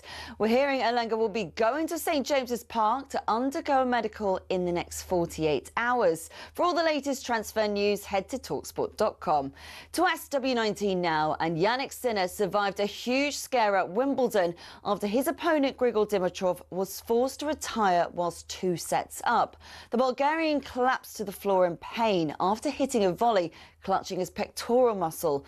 While he seemed to laugh about it at first to the world number one, Dimitrov was soon brought to tears, realising he'd have to retire from a 5th successive Grand Slam. Sinner says it's a horrible way for play to end. You know, seeing him in this position, it's honestly, you know, if there would be a chance, you know, that he could play, you know, the next round, you know, he would deserve. And Chelsea can reach the final of the Club World Cup tonight with a victory against Brazilian side Fluminense. The teams meet at the MetLife Stadium, but Enzo Maresca will be without Liam Delap and Levi Colwell, who are suspended. More on this on our website at talksport.com.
Yeah, very good morning. 8:33, Tuesday, the 8th of July. This is talkSPORT Breakfast with the Arnold Clark app. Buy a car and opt in to Arnold Clark Rewards to enjoy access to great giveaways and everyday perks. I'm Jeff Stelling.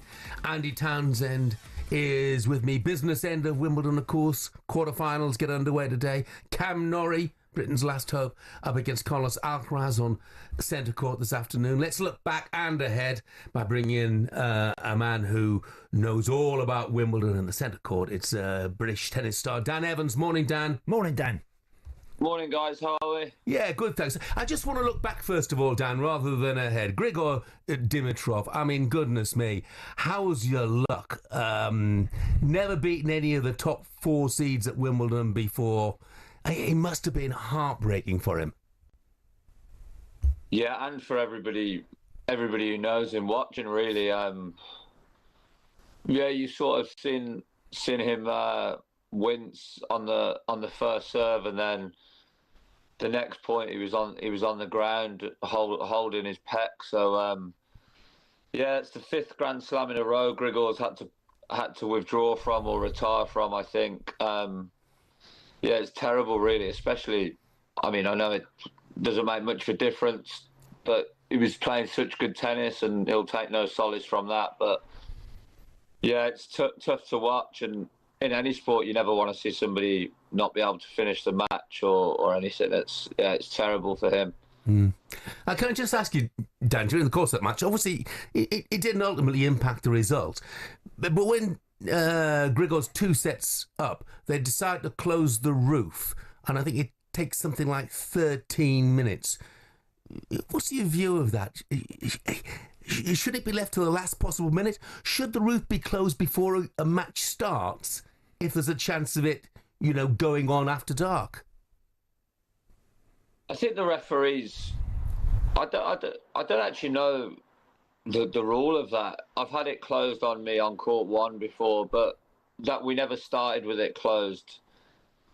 I think they have to start with it open because it's an outdoor tournament, unless it's raining, obviously. Yeah, I saw obviously Andy's tweet that he thought it was premature that they shut the roof. I guess they have their reasons. I don't really. For me, I didn't see it as a problem. I actually thought it would help Grigor a bit. So, you know, in the end, it didn't matter, did it? But you know, everybody has an opinion on these things, and yeah, I guess it wasn't such a big thing. Yeah. Looking ahead, Dan, to this afternoon. Look, big day for Cam Nori. He's up against Alcaraz, who's still looked incredibly strong, but perhaps even with gears to find. What sort of level has Cam got to get to seriously rattle him and give himself a chance? He's got to, I think the bottom line is he's got to play his best, and Alcaraz has got to play a bit below par. Yeah, quite a bit below par, I think. Everybody wants Cam to win, but I think Cam will understand the how hard of a task he's got. It's not, you know, I don't think I'm saying anything out of line, saying he's, you know, clear underdog, but Cam's got a great mentality.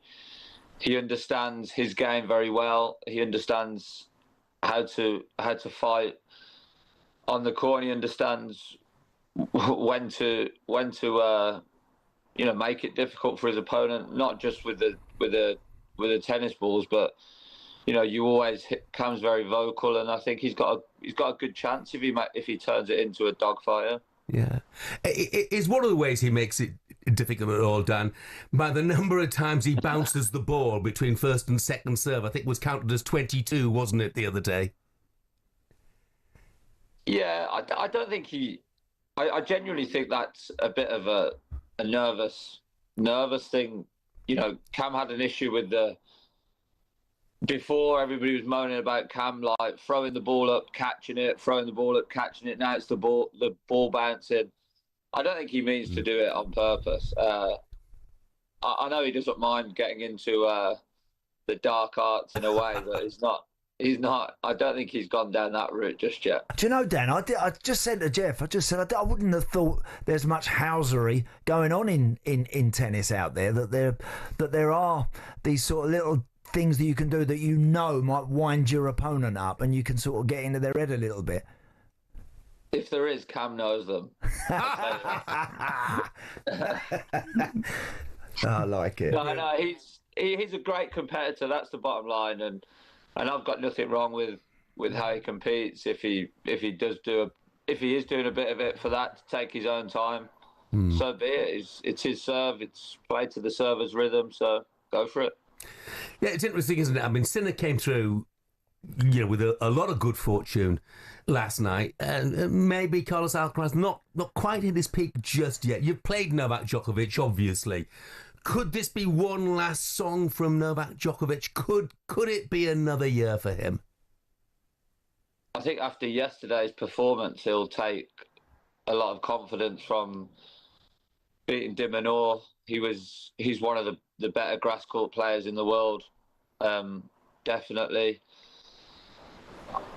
I think he'll definitely have watched that match last night and took something from it. I think he'll be sat happy eating dinner last night. I think he's looking good. Yeah, I can see him winning it. You know, Alcaraz hasn't been foot perfect so far this year. He's also played a lot of tennis, so I think Novak's in a good spot, really. I think it's set up for a great end to Wimbledon, isn't it? Yeah, it certainly is. I stand there watching him and think, you know, I'm not sure how much, you'll know better than I do, I'm not sure how much he's deteriorated over the years. I mean, he still looks like he's quite capable of going and winning the tournament. Yeah, I think if he's had the times he's been off a bit, I think has been more probably motivation more than tennis, or that would be my take on it. I don't think his tennis has got any any less, or he's lost a yard of speed, as they say. I don't think any of it's that. I think he's in a good place now. He's brought in old people who he knows as coach. He sort of brought it back to all in-house, all very good friends. So I think he's right where he wants to be. He's sat, in the quarters now. Not sure who he plays actually, but I doubt he's looking ahead to further in the tournament and very confident. Yeah. Djokovic plays Flavio Cobolli. Is that right? The Italian number 3, so he's got to have a great chance of going through. Yeah. We concentrate so much, don't we, on the Sinners and the Alcarazes and the Djokovic's as well. Just want to throw another name at you, Taylor Fritz. Should we completely rule him out? No, you can't completely rule him out, but he's played so much tennis over the last 2 weeks. He won, or 3 weeks. He won Eastbourne the week before, which is sort of, the top players don't really play the week before. Great serve, great grass court player. You can't rule him out, but I think at some point when he gets to play these bigger opponents, the legs will start feeling it, and mentally as well. You're playing a lot of tennis, and these guys are fresh going into the quarterfinals. Yeah. What have you made of all the hullabaloo surrounding the technology, Dan? What's been kind of the word in the locker room? And were Emma Raducanu, Jack Draper right to criticise? I think one bad call in Sonny Cartel's match, which I think was a bad call, wasn't it? It was we officially call that a stinker, Dan. That one. Yeah, but I don't think that's obviously technology has not done its job there, but the umpire has eyes. He can easily no, that's out. That's what I think he's there for. You don't have to replay that point on such a big point. I think that's where he made the the technology look awful. He could have bluffed that and said no, that ball was out. You didn't need to go into the whole technology thing with that.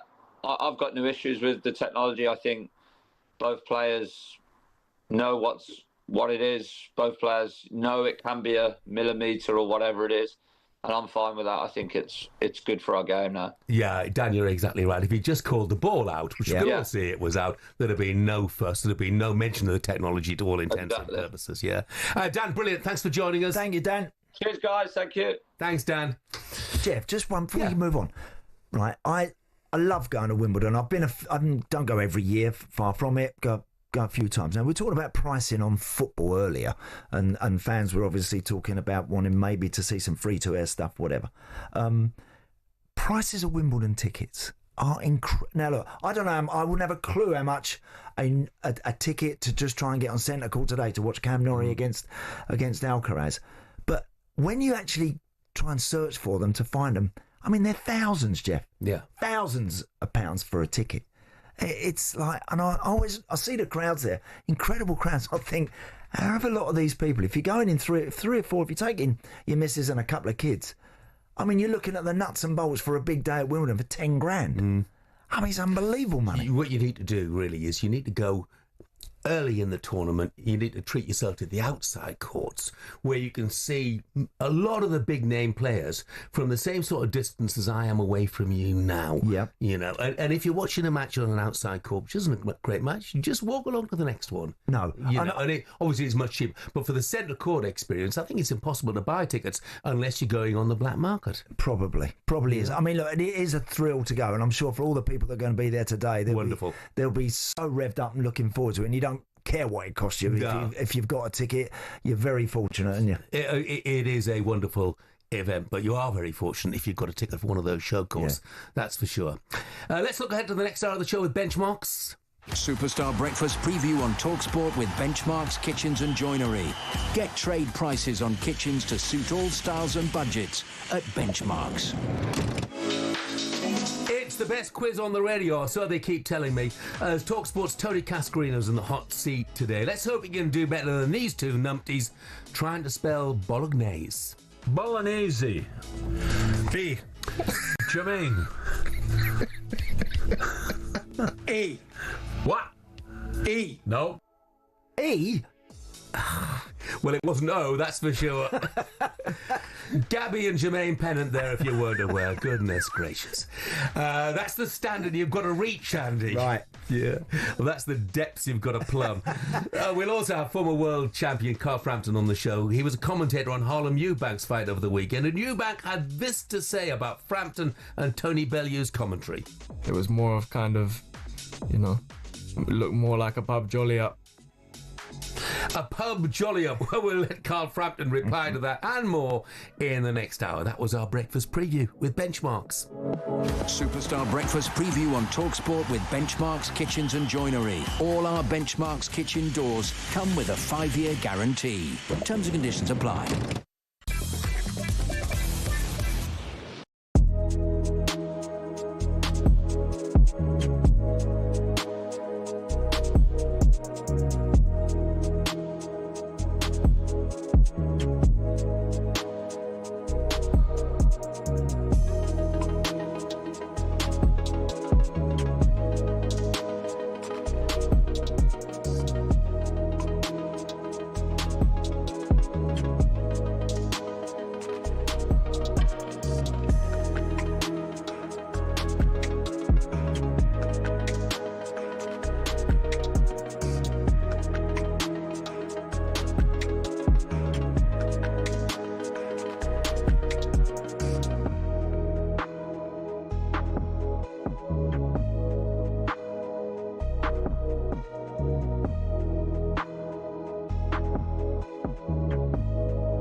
He plays that villain role very well now. It's crying out for a little bit more attention. It comes with a lot of crazy people. I took it personally and it kind of made me rebel a bit more. To be honest, I don't really care anymore. I'm never going to change.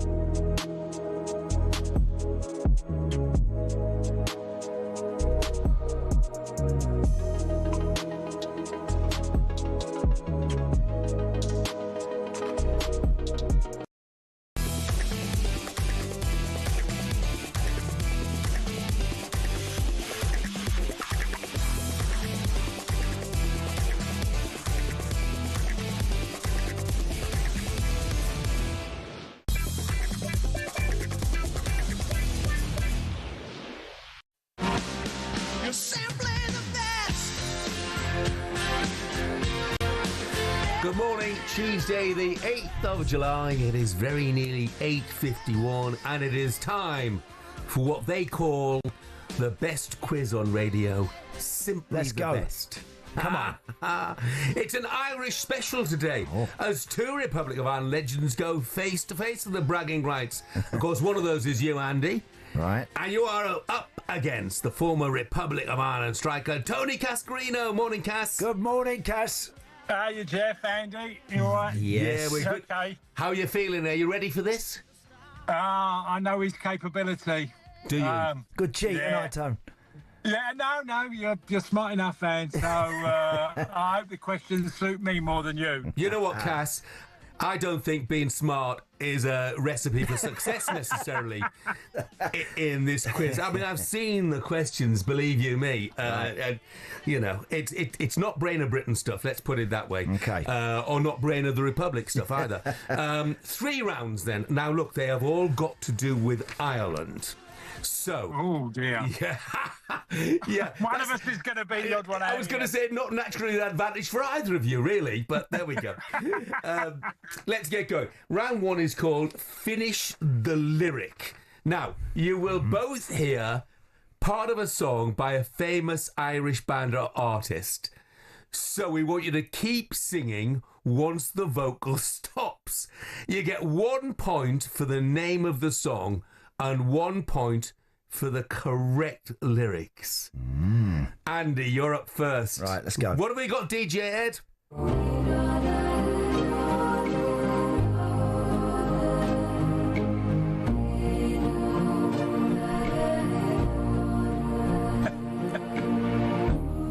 Ed, ain't got a tougher one for me, have you? First question. I couldn't hear any lyrics. Could you? Were there any lyrics there? No, I mean, is that Enya? Was that the instrumental version? It was Enya. It was Enya, but I can't. Lyric-wise, I haven't got a clue, Ed. Okay, but you do get a point if you've got the name of the song. No, I haven't got it. I haven't got it. 0 lyrics there. Must have been the instrumental version of Only Time. Right. Thank you, Ed, for that one. I've never heard of it. Never heard of it. Cass, you get the idea of the standard by now, don't you? I hope I can hear it, Jeff. Yeah. Well, look, let's hear your song. I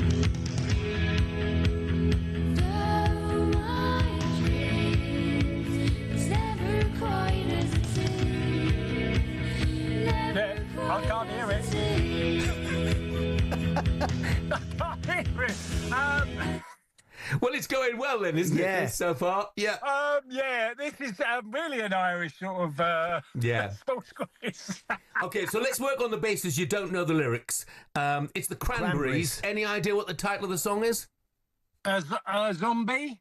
No. Good guess, Tom. Jeff, I didn't hear it, so I don't know the song. Yeah, it's Dreams, mate. Dreams. You missed out on Dreams. Okay. Yeah, so it's... Nightmares we have, Jeff. Yeah, it's pointless. And I'm talking about the score, not the quiz, but it could be both. Here's round 2. Look, this is much more straightforward. Round 2 is spelling bee. Okay? We're going to quiz your traditional Irish names. You'll both be assigned a famous Irish man or woman. It's your job to correctly spell their name. Okay. Andy. Yeah. Your person, Irish actor Barry Keoghan. Right. So you want the surname, yeah? Yeah, well, you can do the Barry if you want to. Well, the Barry, B-A-R-R-Y. Yeah. Right. And Keoghan, it would be Keoghan. It is correct for a point. How's it pronounced? Keoghan. Yeah. Okay. Keoghan. You're on the scoreboard. Well done, Andy. Now then, Cass, this is a much more straightforward one for you. Please spell the name of someone we know and love here at talkSPORT. Siobhan Ahern. Oh, Cass. No. It's the Christian name and the surname, Cass. Well, Ahern, I'll pretty much do that. Siobhan, I always... S-H-A-B-B-E-R-N.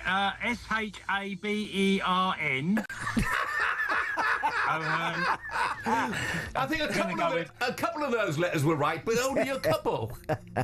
Oh, it's not, is it with an I? No, look, let's just go with Siobhan again.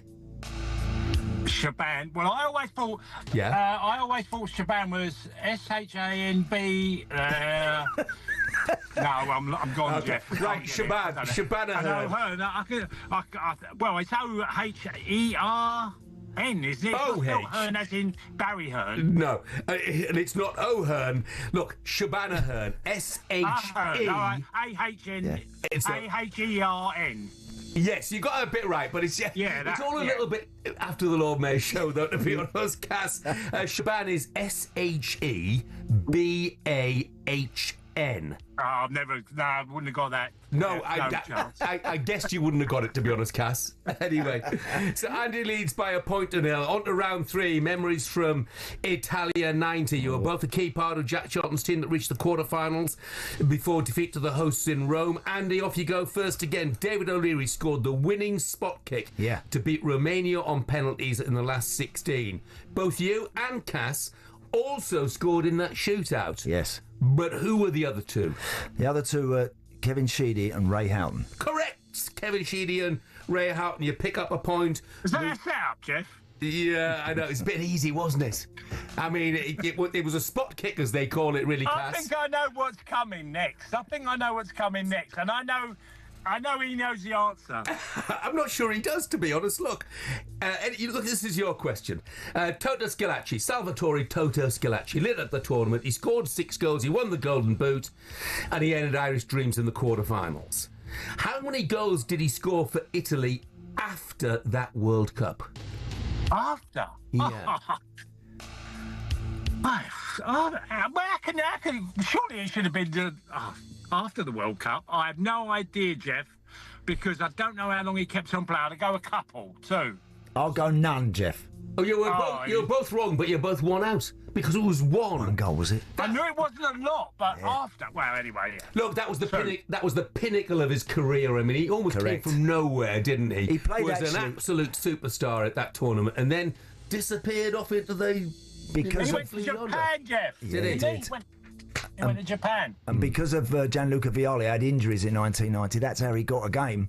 And he was the main man for him, wasn't he? Yeah, absolutely. Yeah, I swapped shirts with Vialli in that final round. And did you? Remember some of the players got their shirts nicked? Yeah, I was one of them. Yeah. And I was the other. Yeah. Cass, that's your next question. How do you spell Gianluca Vialli? We haven't got time, mate.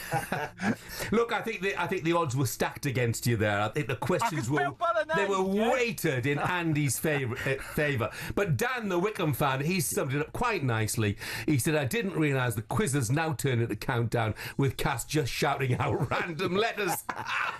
Did you hear that, Tone? Tone, can you spell bolognese? Yeah, B-O-L-O-G-N-E-S-E.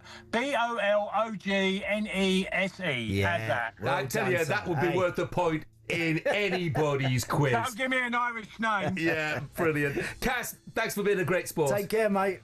Cheers, lads. Good night.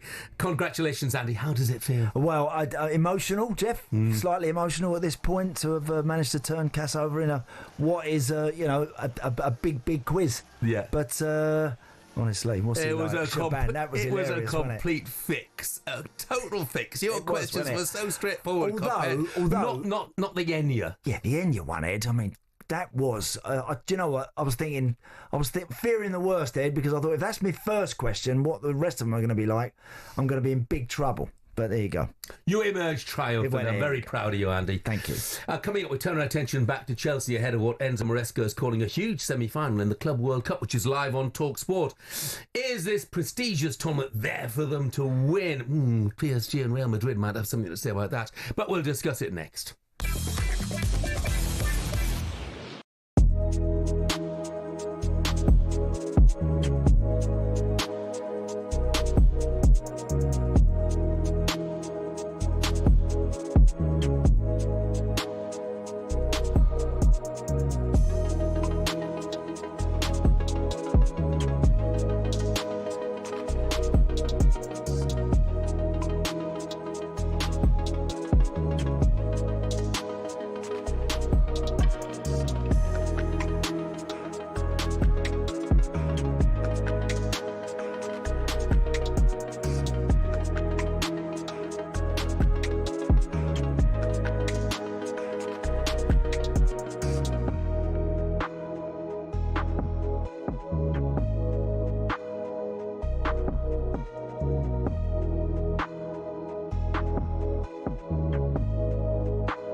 looks like Newcastle have bagged their first summer signing. Please welcome Anthony Elanga from Nottingham Forest. Anthony Elanga has agreed a 5-year contract. Newcastle delighted to get this over the line because they were struggling for those right-sided players. We know they looked at Antoine Semenyo. The fee in total is £55 million, 52 million guaranteed, plus 3 million in add-ons. Our transfer reporter Ben Jacobs speaking there. Well, Manchester United will receive a 20% sell-on clause with that.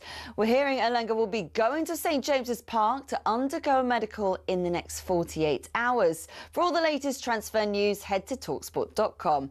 To SW19 now, and Yannick Sinner survived a huge scare at Wimbledon after his opponent Grigor Dimitrov was forced to retire whilst 2 sets up. The Bulgarian collapsed to the floor in pain after hitting a volley, clutching his pectoral muscle.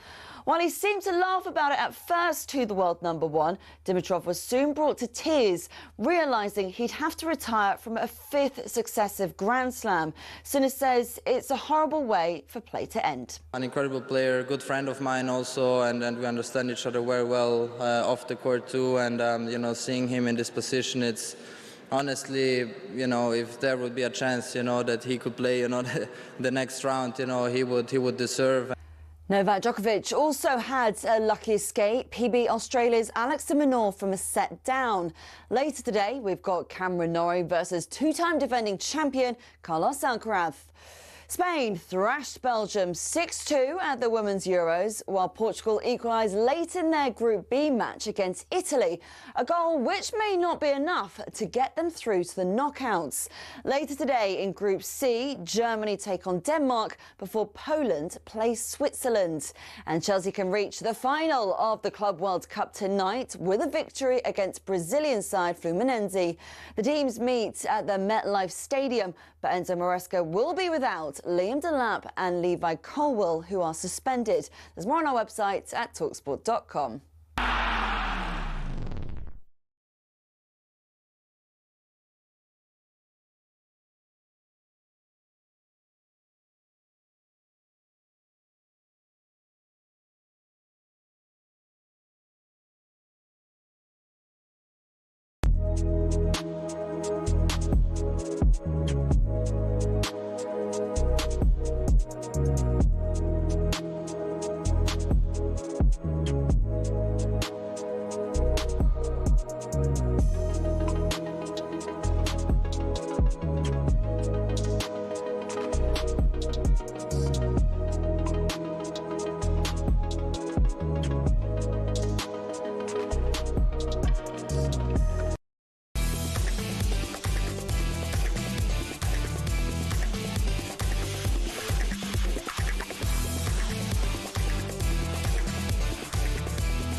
Good morning to you. This is talkSPORT Breakfast with Arnold Clock, 9:05. Get the UK's best used car deals guaranteed. I'm Jeff Stelling Andy Townsend is with me. We're here through until 10 o'clock. Of course, this evening, Chelsea and Club World Cup semi-final action. Let's look ahead to today's action with DAZN and ask the question, has it set Chelsea up for success or failure next season?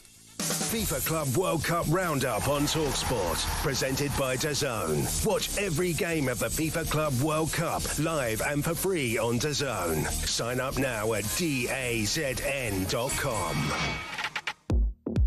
And it is all over, and Chelsea are through to the semi-finals of the Club World Cup. Tell you what, I was really impressed with João Pedro coming off the bench, and he must have looked sharp in training, because I tell you what, he looked sharp tonight. I'm sick of hearing it. Chelsea fans and Cundy and Scott Minto. No, another year, top 4 will be great and try and win a trophy. No. Chelsea should be going for the title. The amount of money they're spending, the players they're bringing in. Chelsea against the Brazilian side, Fluminense, live on talkSPORT at 8 o'clock tonight for a place in the Club World Cup final where they'll play PSG or Real Madrid. And the big question is going to be, we won't know for some time, Andy, you know, whether they reach the semi-finals, and that's as far as or the final. There's obviously a lorry load of money involved for Chelsea, but what impact might it have on their challenge next season. Gabby's saying there they should be going for the title. Will it impact them in your view? I think what's happening this summer, I think it will have an effect, and I think Enzo Maresca is going to have to manage the squad absolutely perfectly in a faultless fashion, because I don't believe you can play right into the middle of July without that having ramifications at some point. Having played international football during the summers in my era, I know what it felt like come December, January, February sometimes when you're on your knees, and with smaller squads in my day, of course. But even so, I do think I don't see Chelsea as, with what they have at the moment, as title winners. Do I see them as title contenders? I don't think so. I think they are a top 5 team. I think they have the potential. But all of those combinations, Enzo's got to get right if Chelsea are gonna compete for the title next season. All those new combinations. Is it Delap as the 9 more often than not? Will it be João Pedro dropping off? Well, if that's the case, where does that leave Cole Palmer? Don't play him wide. He's not as effective there. I think the structure of the basics of the team, Jeff, are decent. Reece James, obviously want to keep him fit. Tosin, Levi Colwill, Mark Cucurella, I thought last season had an outstanding season. He can be a tough watch sometimes because he's a niggly little so-and-so, but I tell you, he was brilliant. He was brilliant. He was so good. And then obviously Moises Caicedo played very well alongside perhaps Enzo. And if you've got Cole Palmer in front of them with maybe a Neto, whether it's Jamie Gittins, and again, who's going to occupy that 9 shirt? So he's got to get all those big calls right. And I think when I look at Liverpool and I look at Arsenal, but for 1 or 2 positions, they're kind of, you feel they're pretty much set and ready to go, and perhaps in a better position to really go all out for the title. I mean, Romeo Lavia is another one. He's another one I really, really like, but he's another keeping one. him fit is one of the things. Look, a lot of their signings so far, Andy, they're focused on forward players. Obviously, Delap and João Pedro, Jamie Gittins. Yeah. What about defensively? What do they still need? I mean, first of all, I suppose blindingly, obviously, is they still haven't got a replacement goalkeeper for Robert Sanchez. No. Is he going to start between the sticks for them? Again, you know, when you look at Robert Sanchez, if you were going to design a goalkeeper and you wanted someone that's with that sort of frame, that stature, Jeff, and everything about him, you'd think you could improve him. I'm not seeing an improvement enough in his game. He can look a bit cumbersome and a bit awkward sometimes with the ball at his feet. And fundamentally for Robert Sanchez, look, he's a big guy and can use his hands well. I just think he makes poor decisions in and around the box, particularly when he's under pressure, particularly when there are people in and around him. So many goalies nowadays get so het up and panicky about traffic in and around them and trying to smash it out of the way rather than just focusing on the ball and come and get it. But I would think Chelsea would benefit from a better keeper and possibly another centre-half. I think Levi Colwill was improving, as I mentioned earlier. I don't like seeing centre-halves drop to the floor, holding their hands in the air, claiming for a free kick, looking at the ref, trying to buy a free kick. I think that's highly dangerous, and I wish he'd get out of that habit. But he's clearly a talented player. I wouldn't be surprised if they're out there looking to try and do something in that position. I mean, as far as goalkeepers go, of course, they've had their eyes set on Mike Maignan at Milan for some time, but Max Allegri's totally ruled that out since he's come in as coach and said he is not leaving the club. And one of the issues maybe for Chelsea, I don't know, we talk about Pep saying he wants a small squad. Doesn't want an unmanageable squad. They don't want 25, do they? They don't really want that. They want 18, 19. Haven't they? Kepa's gone. I know he's been out on loan, but Kepa's gone to Arsenal. Sancho's gone back to Manchester United, but it still leaves the likes of Disasi, Sterling, Broja, and Nkunku, Dewsbury Hall, Felix. They've got one or two have got to go. Well, more than one or two, probably. Yeah, there's still a lot of talent there. There's a lot of talent there, but they're not. They're going to be clicking their heels. You know, Raheem now is a very different operator to the one that was so good at Liverpool, just as he left and went to City and become an absolute top operator week in, week out. He's at a different stage in his career. He needs to move on now and go and enjoy his football, I think, Raheem. Go somewhere where he's going to play and enjoy it and feature a lot more. João Felix, again, was always sort of filling a temporary hole when he arrived at Chelsea. To me, was never, ever going to perhaps in our league perhaps elevate the team and give the team something extra special. So you're right. They've got players there that really they will need to move on. They'll have to move on. They will have to. The books again will need to be balanced after another heavy spending spree.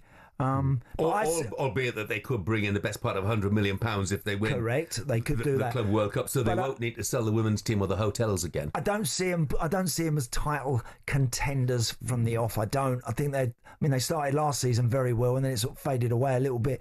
I think that they'd have to have a phenomenal season, and all of those new signings would really have to hit the ground running. For Chelsea to really, really put pressure, I think, on Liverpool or Arsenal. Indeed, I mean, Man City, I don't know quite what to expect of them next year. Jeff, what are you thinking, City? Look, it depends how the signings work, and I'm not necessarily convinced by all of the signings. And people say, when I say to them, yeah, and there's no Kevin De Bruyne, and people say, but De Bruyne wasn't great last season. No, he wasn't. And City didn't win the title. I'm thinking 2 or 3 seasons ago when Kevin De Bruyne was a completely different imperious, class. Wasn't he? Yeah, and Ilkay Gundogan, before he went off, on the first occasion, before he came back, absolutely fantastic player. And I don't think they've necessarily quite got that quality now. That's just my view. Could be completely wrong. By the way, it brings us round.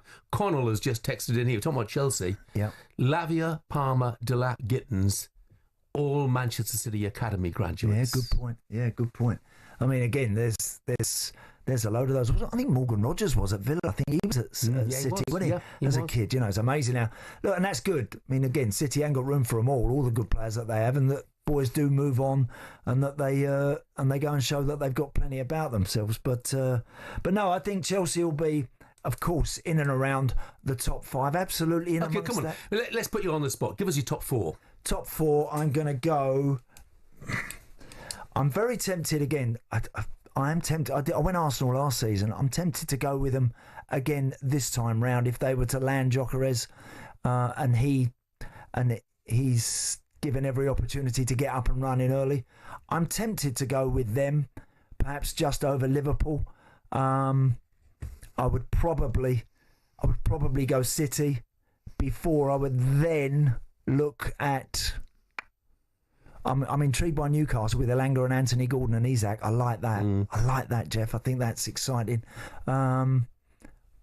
So I think it's difficult. I think I would definitely go. I'll go Arsenal, Liverpool, City. I'm going to go Newcastle. It's a hard call at the best of times. Is. And it's an impossible call when you're over a month away from the season. Yeah. And you don't know who'll be lining up in those starting 11s on the first weekend of the Premier League season.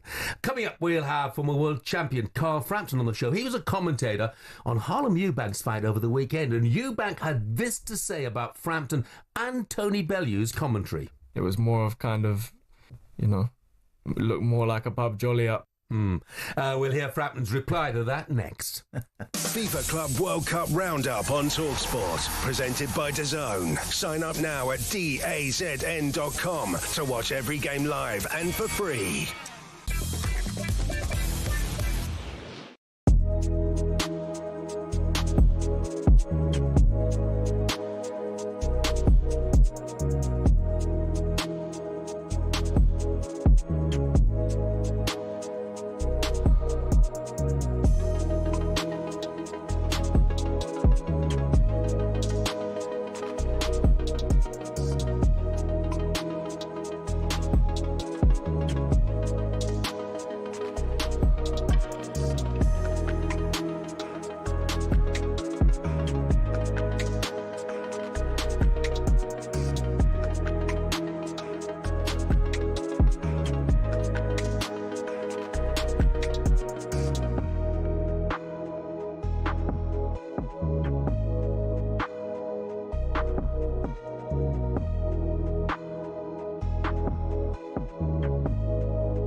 plays that villain role very well now. It's crying out for a little bit more attention. It comes with a lot of crazy people. I took it personally and it kind of made me rebel a bit more. To be honest, I don't really care anymore. I'm never going to change.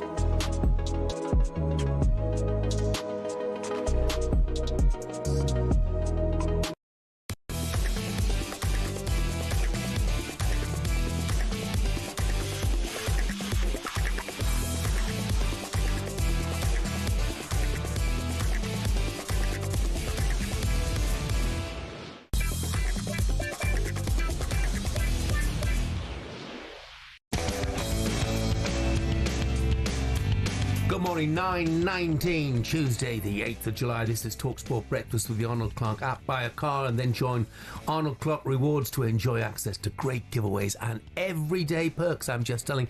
Andy Townsend is here with me.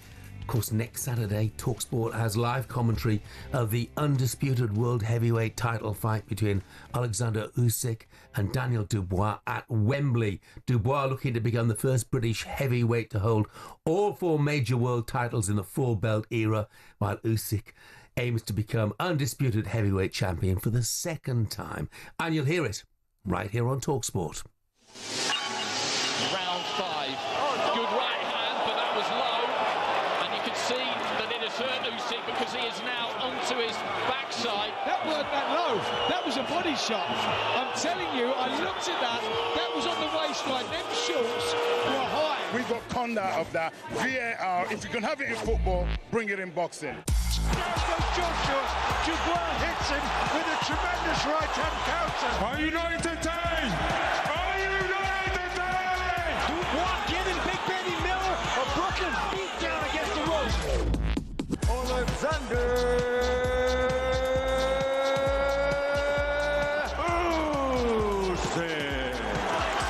Usyk finds the answer. Tyson Fury was out on his feet. Oh my God, that on left his hand. feet. London is like my home. Prepare for the greatest victory in boxing. A wonderful night for Ukraine. From Ukraine, Alexander Usyk. It's going to be fantastic. The power of Dubois against the tactics, the guile, the courage of Usyk. Let's bring in a man who's been right at the very top of the boxing world. His former two-weight world champion, Carl Frampton. Morning, Carl. Morning, Carl. Morning, boys. How you doing? Yeah, really good, thanks, mate. Let's just touch on that one first of all. I think we're all looking forward to it, aren't we? Usyk or Dubois for you? Oh. Yeah, I've given up backing against Usyk. I think I picked Fury in both fights, and it didn't go the way I thought it was going to go. But I mean, Usyk probably. Daniel has a better chance, I think, this time around than he did the first time. He's certainly on a great run of form and a better fighter than he was a few years ago. But never bet against Usyk.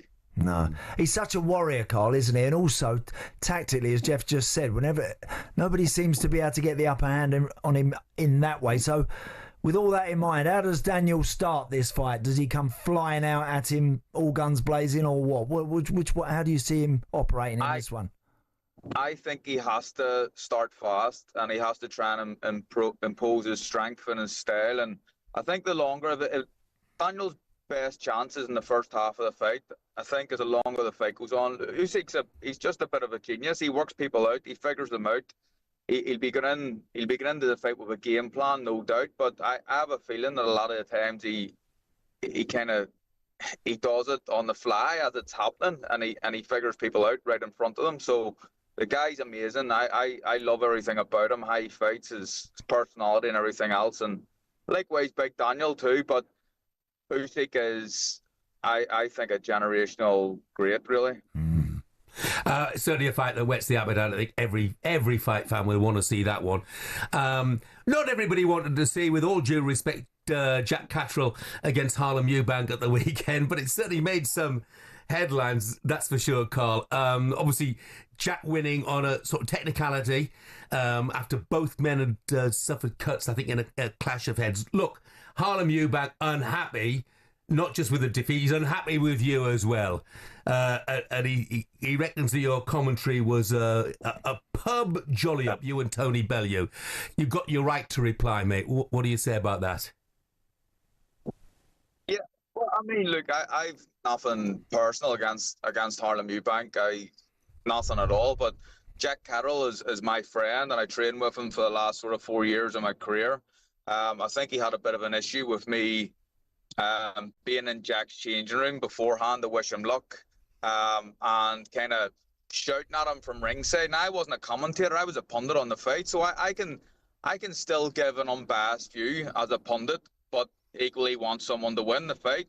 I don't think there's anything wrong with that. I just think it was a little bit of sour grapes from Harlem, really, and it was a bit even, you know. Tony said a few things as well.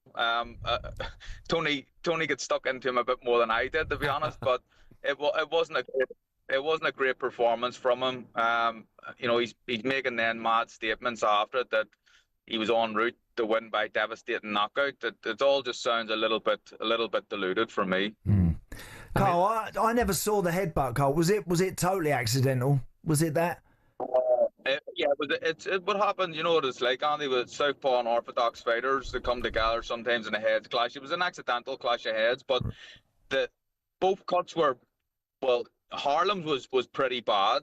Right. Jack's was horrendous, maybe the worst cut I've ever seen, and it'll require plastic surgery. Now there was the story we were being told at ringside was it was Jack's doctor was allowing the fight to continue, which was insane in my eyes, and it was Harlem's doctor that called the fight off. But it turns out that wasn't true. Turns out it was the referee then actually stopped the fight. But I actually made a point of going to the doctor in Jack's corner and saying, like, are you, like, what is wrong with you? You can't fight with that cut. It was easily the worst cut I've ever seen. Cool. Wow. If it's any consolation as well, Carl, you know, commentators and pundits being accused of bias. Goodness me. It's never happened to you, Andy, hasn't it, on football? Only every week, Carl. I get it, yeah. So, you know, I wouldn't worry about it, mate, too much. You just have to, you call it as you see it. That's what it is. And people always think you've got, people always say the same to me, Carl, about some of my former clubs. Yeah. Oh, you prefer them. And it's like, no, I don't. I go there, I watch the game. I don't go with any agenda. I just watch it and call it. So exactly, I'm exactly that. I mean, I feel like I try to be as fair and as not as biased as I can be. And I mean, I've called my mates out on times. Josh Taylor, when he fought against Jack Carroll, I was going to his wedding a few weeks later, and I said that I think Jack won the fight, and I got a little bit of stick about that. But I try to be as honest as I can. That's it. Yeah, I mean, I think he was ahead on all of the judges' scorecards, wasn't he, Jack, at the time when the fight was stopped. I mean, no doubt Harlem Eubank will want a rematch. Did you see that happening? Or has Catterall got bigger things in his sights? I don't think so. I mean, I think. Yeah, I think Jack will be looking to push on for bigger and better things. I think that, no disrespect to Harlem, but I think he kind of showed his level, and his level isn't quite world class. Nothing wrong with that. It may be European level, something like that. But it's not a fight that I would like to see anyway. It was a really dull fight. The most exciting thing that happened was the head clash, to be honest, at the end. So. It was a bit of a boring fight, a bit of a stinker, and I don't think there'll be too many people wanting to see it again. No. Eubank Jr. against Conor Benn rematch. What do you think of that, Carl? Yeah, I mean, I loved the first fight. It was unbelievable. Great. It was great, wasn't it? Pure theatre, like everything involved. It was so good, and I think that Eubank won the fight fair and square by a couple of rounds. But Conor Benn put in a really good performance. And I feel like at Eubank's age, and with the issues with the weight and the rehydration clause, and having to be involved in a fight like that, I think it takes something away from Eubank a little bit more than Conor Benn. Fights like that aren't good for people, especially when you're well into your 30s. I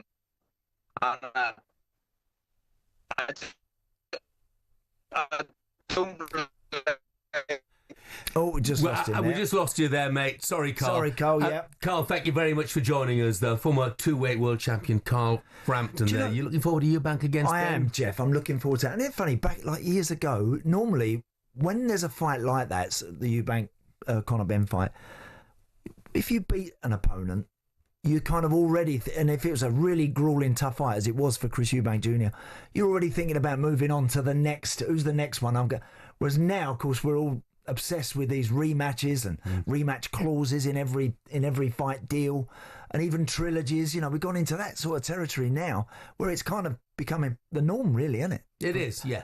But yeah, everybody looking forward to. I love it. By the Usyk way, against Dubois. I mean, that's a proper fight, isn't it? Yeah, must see. It's a must see fight, isn't it? 9:28 on Tuesday, July the 8th. Coming up, we have an Aston Villa legend, Andy Townsend, in the studio. We'll be looking at their prospects for next season. That's next.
It looks like Newcastle have bagged their first summer signing. Please welcome Anthony Elanga from Nottingham Forest. Newcastle delighted to get this over the line because they were struggling for those right-sided players. We know they looked at Antoine Semenyo. The fee in total is £55 million, 52 million guaranteed, plus 3 million in add-ons. Our transfer reporter Ben Jacobs speaking there. Well, Manchester United will receive a 20% sell-on clause with that.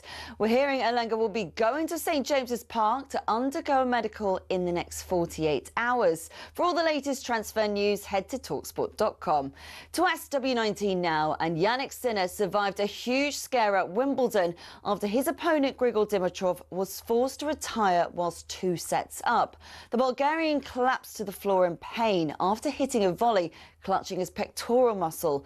While he seemed to laugh about it at first to the world number 1, Dimitrov was soon brought to tears, realising he'd have to retire from a 5th successive Grand Slam. Sinner says it's a horrible way for play to end. You know, seeing him in this position, it's honestly, if there would be a chance, that he could play, the next round, he would deserve. And Chelsea can reach the final of the Club World Cup tonight with a victory against Brazilian side Fluminense. The teams meet at the MetLife Stadium, but Enzo Maresca will be without Liam Delap and Levi Colwell, who are suspended. More on this on our website at talksport.com.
Yeah, very good morning to you. This is talkSPORT Breakfast with Arnold Clark. Get the UK's best used car deals guaranteed, 9:34.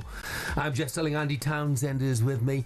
Now, talkSPORT is, of course, your home of the Lions Tour of Australia. The next game live on talkSPORT 2 is 11 a.m. tomorrow morning as the Lions take on the Brumbies. The attention today, though, is all on a rift between two Aussie legends. Shabana Hearn has everything you need to know. Stop destroying your legacy. That's the advice Aussie rugby player Matt Giteau has offered to Wallabies legend David Campese after a bit of a ruck broke out between the pair. I love Campo. He's from the same area here for me in Canberra. But when he speaks, he doesn't speak on behalf of the Australian public. Never one to shy away from his opinion, Campese, who managed over 100 appearances for the Wallabies, has hit out at British and Irish Lions head coach Andy Farrell for calling up his son Owen Farrell last week. That's after Elliot Daly went home with an arm injury. Campo said it was a weak pick by Daddy. He added in his column, "For the life of me, I cannot fathom why Andy Farrell would call up an ageing fly half come centre to replace a classy back three player." Giteau jumped on X to say, "I respect Campo as a player and a person, but he needs to stop coming out and making these silly comments. The more he talks about the game the way he does, the less people will remember him for the genius he was." Bearing in mind Owen Farrell hasn't played for Racing since March and his call-up has divided rugby fans, he hasn't made the replacement bench tomorrow against the Brumbies, which has been penned as the toughest warm-up for the Lions ahead of the first test on the 19th of July. But is there still enough time for Daddy to turn to his boy for help? You can find out exclusively here on talkSPORT. So what do you think the chances are of David Campese buttoning his lip? Somewhere between none and zero. He does love... He always does it, doesn't he? Yeah, he of course always he ends does. up throwing something out there to a bit spiky that gets under the collars of a few. But that's what he is. Look, he was a great player, David Campese. But yeah. Again, he does like to go out there with some weird ones every now and again, and clearly this one has ruffled a few feathers as well. It has, but he's well used to that. Yeah. So the Lions take on the Brumbies in Canberra. It's live and exclusive on talkSPORT 2. Their toughest game of the tour, I think, so far. Coverage for that starts at 10 a.m. The kickoff at 11. Don't forget, talkSPORT has been your home of the Lions for the past 12 years. This year's no different. We have been and will continue to bring you live and exclusive commentary of every single Lions game of the tour. That, of course, includes all 3 test matches plus the tour games, as well as other exclusive content from Australia on our social channels. Now, let's turn our focus to a former team of yours, Andy, one that's you won two major trophies with, and of course we're talking about the Villa. On most fronts, good season last year. Of course, they just missed out in the Champions League in the end, and have got to settle instead for Europa League, which will affect their finances. I mean, no question about that. They haven't really brought in anybody so far. No. Are you concerned? Well, again, I think when we spoke with Crookie earlier, there's been activity and movement from some of the bigger clubs early in the window. It's gone. There's a little bit of a lull at the moment.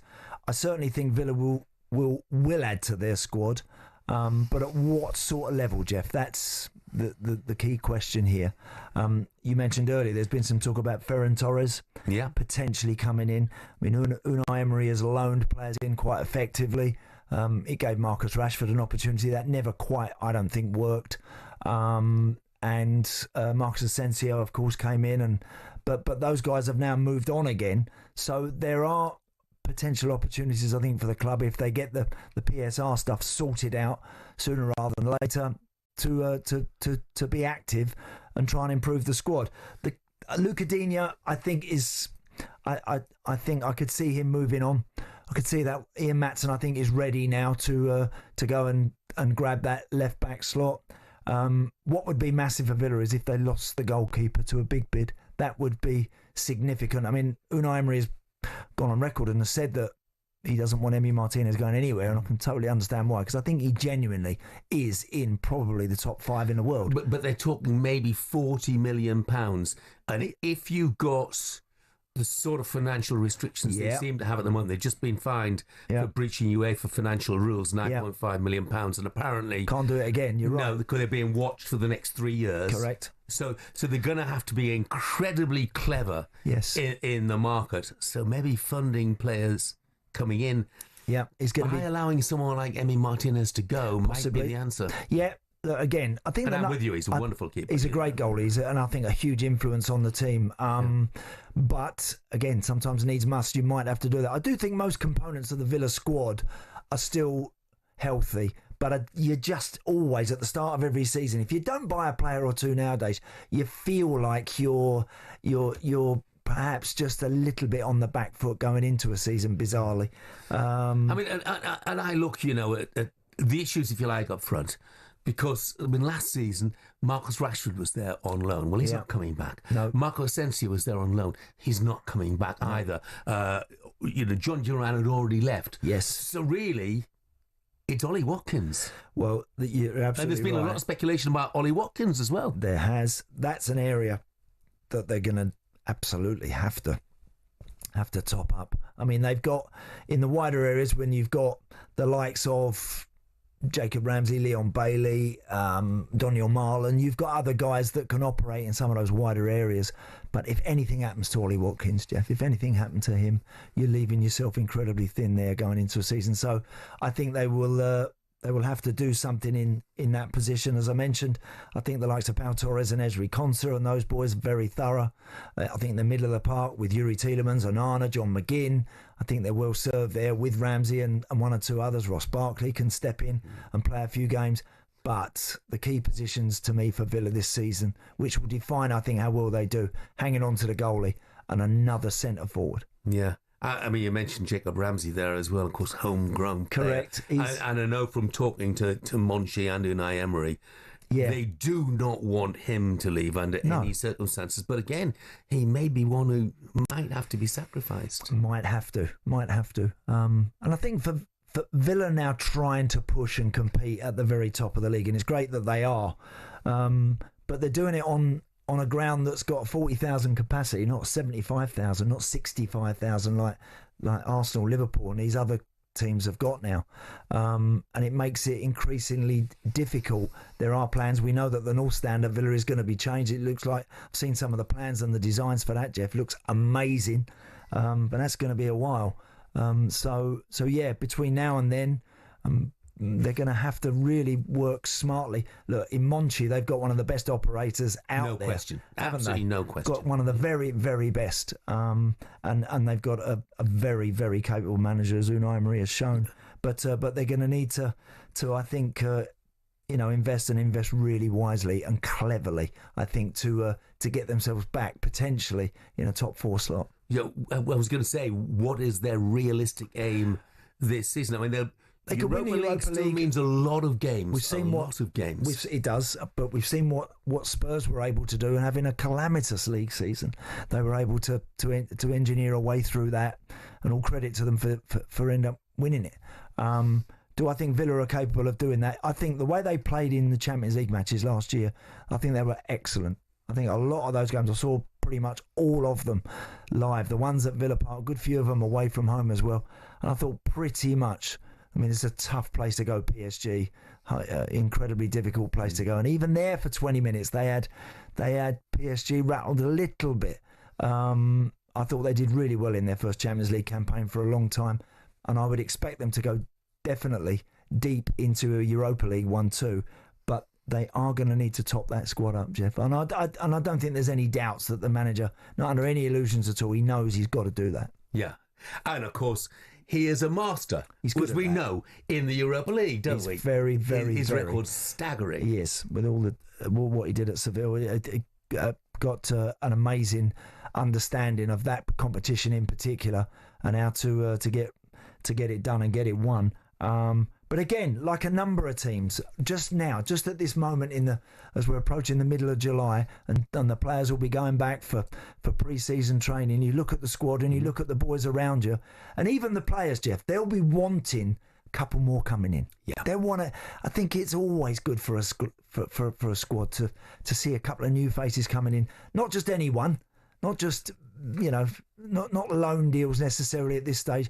You'd like to see a few coming in that you just might think might raise a few eyebrows and just pep it up a little bit. Yeah. Going into a new campaign. Yeah, I mean, you're seeing that at Liverpool, Arsenal, Chelsea, Manchester City, but by contrast, Villa, Newcastle, West Ham, Tottenham, just to pick out a few, it's been very quiet so far. It won't stay quiet, though, because we're still well over a month away from the start of the new Premier League season. Thanks, Andy. Coming up, we turn our attention back to the Club World Cup last night and ask Andy whether he thinks a loss would be unacceptable tonight for Enzo Maresca. It's live on talkSPORT.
He plays that villain role very well now. It's crying out for a little bit more attention. It comes with a lot of crazy people. I took it personally and it kind of made me rebel a bit more. To be honest, I don't really care anymore. I'm never going to change.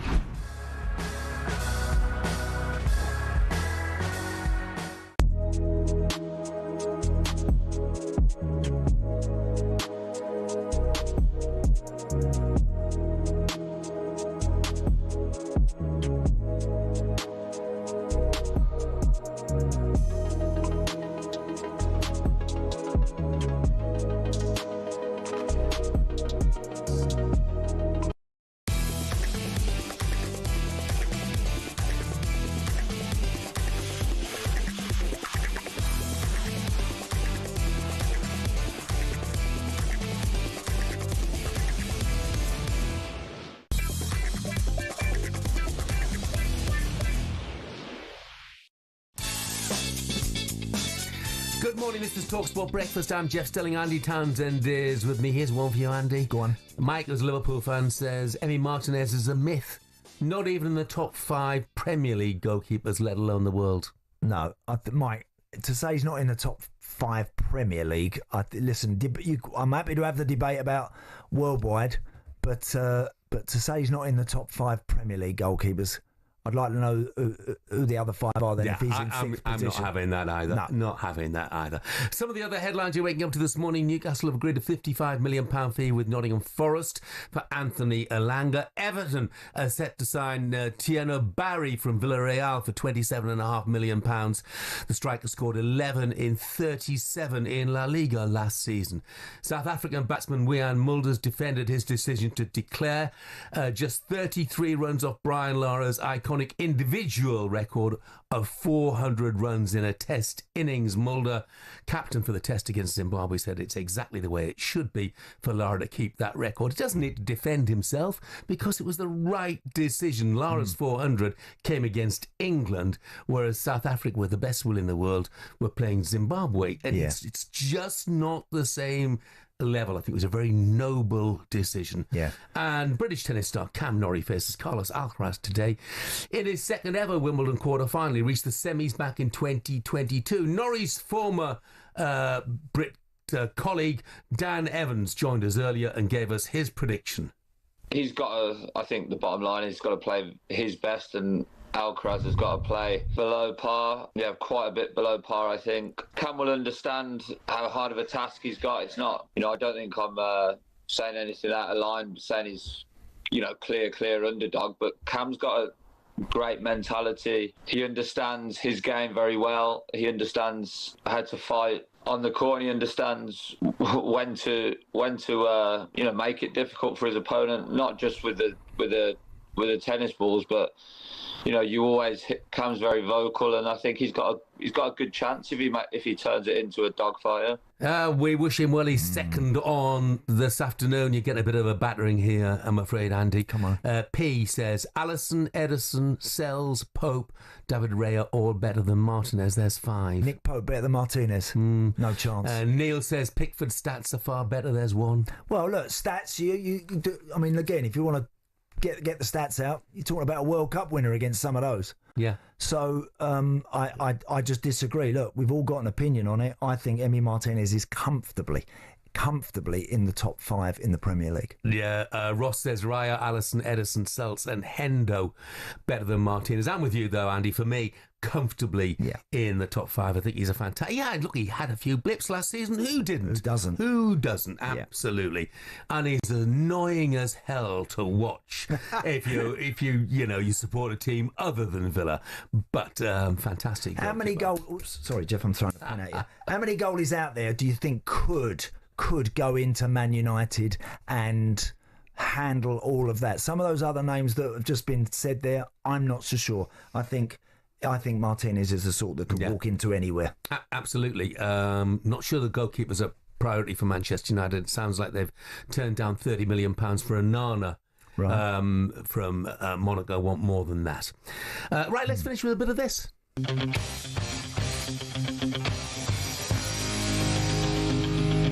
Do you know, I'm going to say something here, Ali. Not for me, Clyde. I mean, that's just something you just say to people. Any second now, we're going to hear the biggest rip where his bum cheeks come flying out the back of them strides. Oh, it's lovely when you wake up, there's a mattress outside your front door, isn't there? We got a bloke at work, we call him Pothole because everyone tries to avoid him. I thought I saw something similar to a large cat. Not for me, Clive. Yeah, of course, he made his name with the phrase, "Not for me, Clive." He made that famous during commentary duty. He didn't make his name with that. Of course, he might have made his name on the football pitch, I think. I'm going to put some of the hot topics today to our very own Andy Townsend. He'll tell us if they're for him or not for him. Clive. First up, Chelsea are playing in the semi-finals of the Club World Cup. It's live on talkSPORT tonight. Enzo Maresca has said the competition includes the best teams in the world. How important is it from Maresca's point of view that they win tonight and go on and win the tournament, Andy? I don't think it's pivotal for his Chelsea career if they were to lose tonight and are flying home tomorrow morning. I don't believe so. After all, this particular competition, it is not a competition littered with all the very best teams in the world. There are a lot of top teams from world football that are nowhere near this competition, quite frankly. So I don't believe this. I don't believe that the hierarchy at Chelsea should be using this as some kind of barometer to gauge where Enzo Maresca is as a coach. I think it would be. I think his team are capable of winning it if they come home early and those players get a vital couple of weeks, 2 or 3 weeks break, and they start the Premier League season well. I think that is far more important, and that is what Enzo Maresca will be judged on, not this. Just the owners might be thinking, well, the money, Jeff, I know. £37 million is the difference between winning it and losing in the semi-finals, something like that. Yeah, anyway. a lot. Look, there's no doubt a lot of money at stake, and money is incredibly important to all clubs, particularly one like Chelsea is so active. Yeah, I get it, but I don't think you can judge him on what we're witnessing at the minute. Yeah, I'll be surprised if they don't win tonight, I'll be brutally honest. Next up, technology has been in the spotlight again this week. Firstly, with the offside decision against England's women in the Euros. Yeah.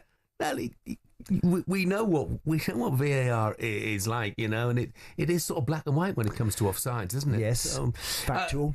Yeah, and also this week we've had the electronic line calling at Wimbledon failing and then being criticised by some of the players. So for me or not for me, Clive, has technology on occasions made sport worse? I would agree with that it has. So I would say for me, Clive, I would agree the fact that it has potentially made it worse. I don't believe the technology is totally at fault. It's the way that it's administered, and I still think that it is a work in progress. And I do believe probably in a few more years we will see a finer, better controlled version of VAR. I do want to see referees with a bit more personality. I do want to see referees being a tad braver. And one of my biggest bugbears, Jeff, with technology, whenever it goes to VAR, that ref, get yourself over to the sideline and have a look at what's being discussed back at Stockley Park. Why the ref stands in the middle of the pitch with one finger on his ear waiting to hear like the rest of us. Get over there and have a look and be part of the conversation. If the guys back at Stockley are debating something that you're in charge of, then you should be over there too, having your say in that. Yeah, look, technology more often than not has been a boon for sport, hasn't it? Look at the way it's used in rugby. Fantastic. Look at the way it's used in cricket to review calls. Yes. Look at the way, in truth, that it's been used in tennis over the years from the introduction of Hawkeye. No question that it's improved the sport. It has. It has improved the sports. And again, with football, football's such a movable feast, and it was always going to be a very difficult one, I think, to get this up and running and get it up and running really well.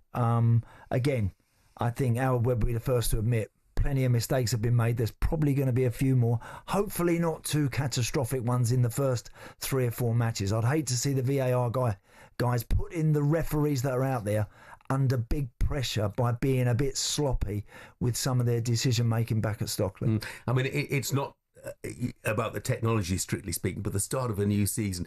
It's going to be interesting to see, isn't it? Because we see it every single season that the PGMO will say, well, from now on, we're going to clamp down on this or this. You know, it'll be interesting to see what that is this season. Usually, of course, there's a new rule, isn't there, about the amount of time a goalkeeper can hold the ball in his hands. Yes, there's always directives coming out at the start of every season and slight tweaks and slight changes to various rules.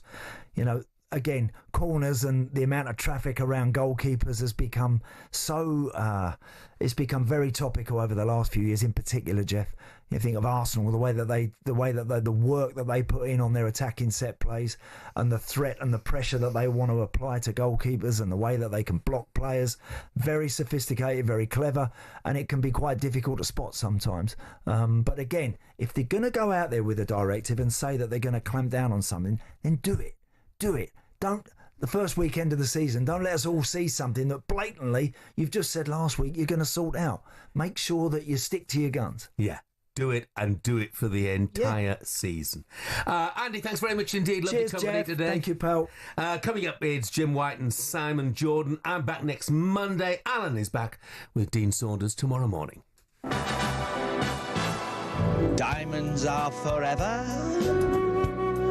sparkling round my little finger.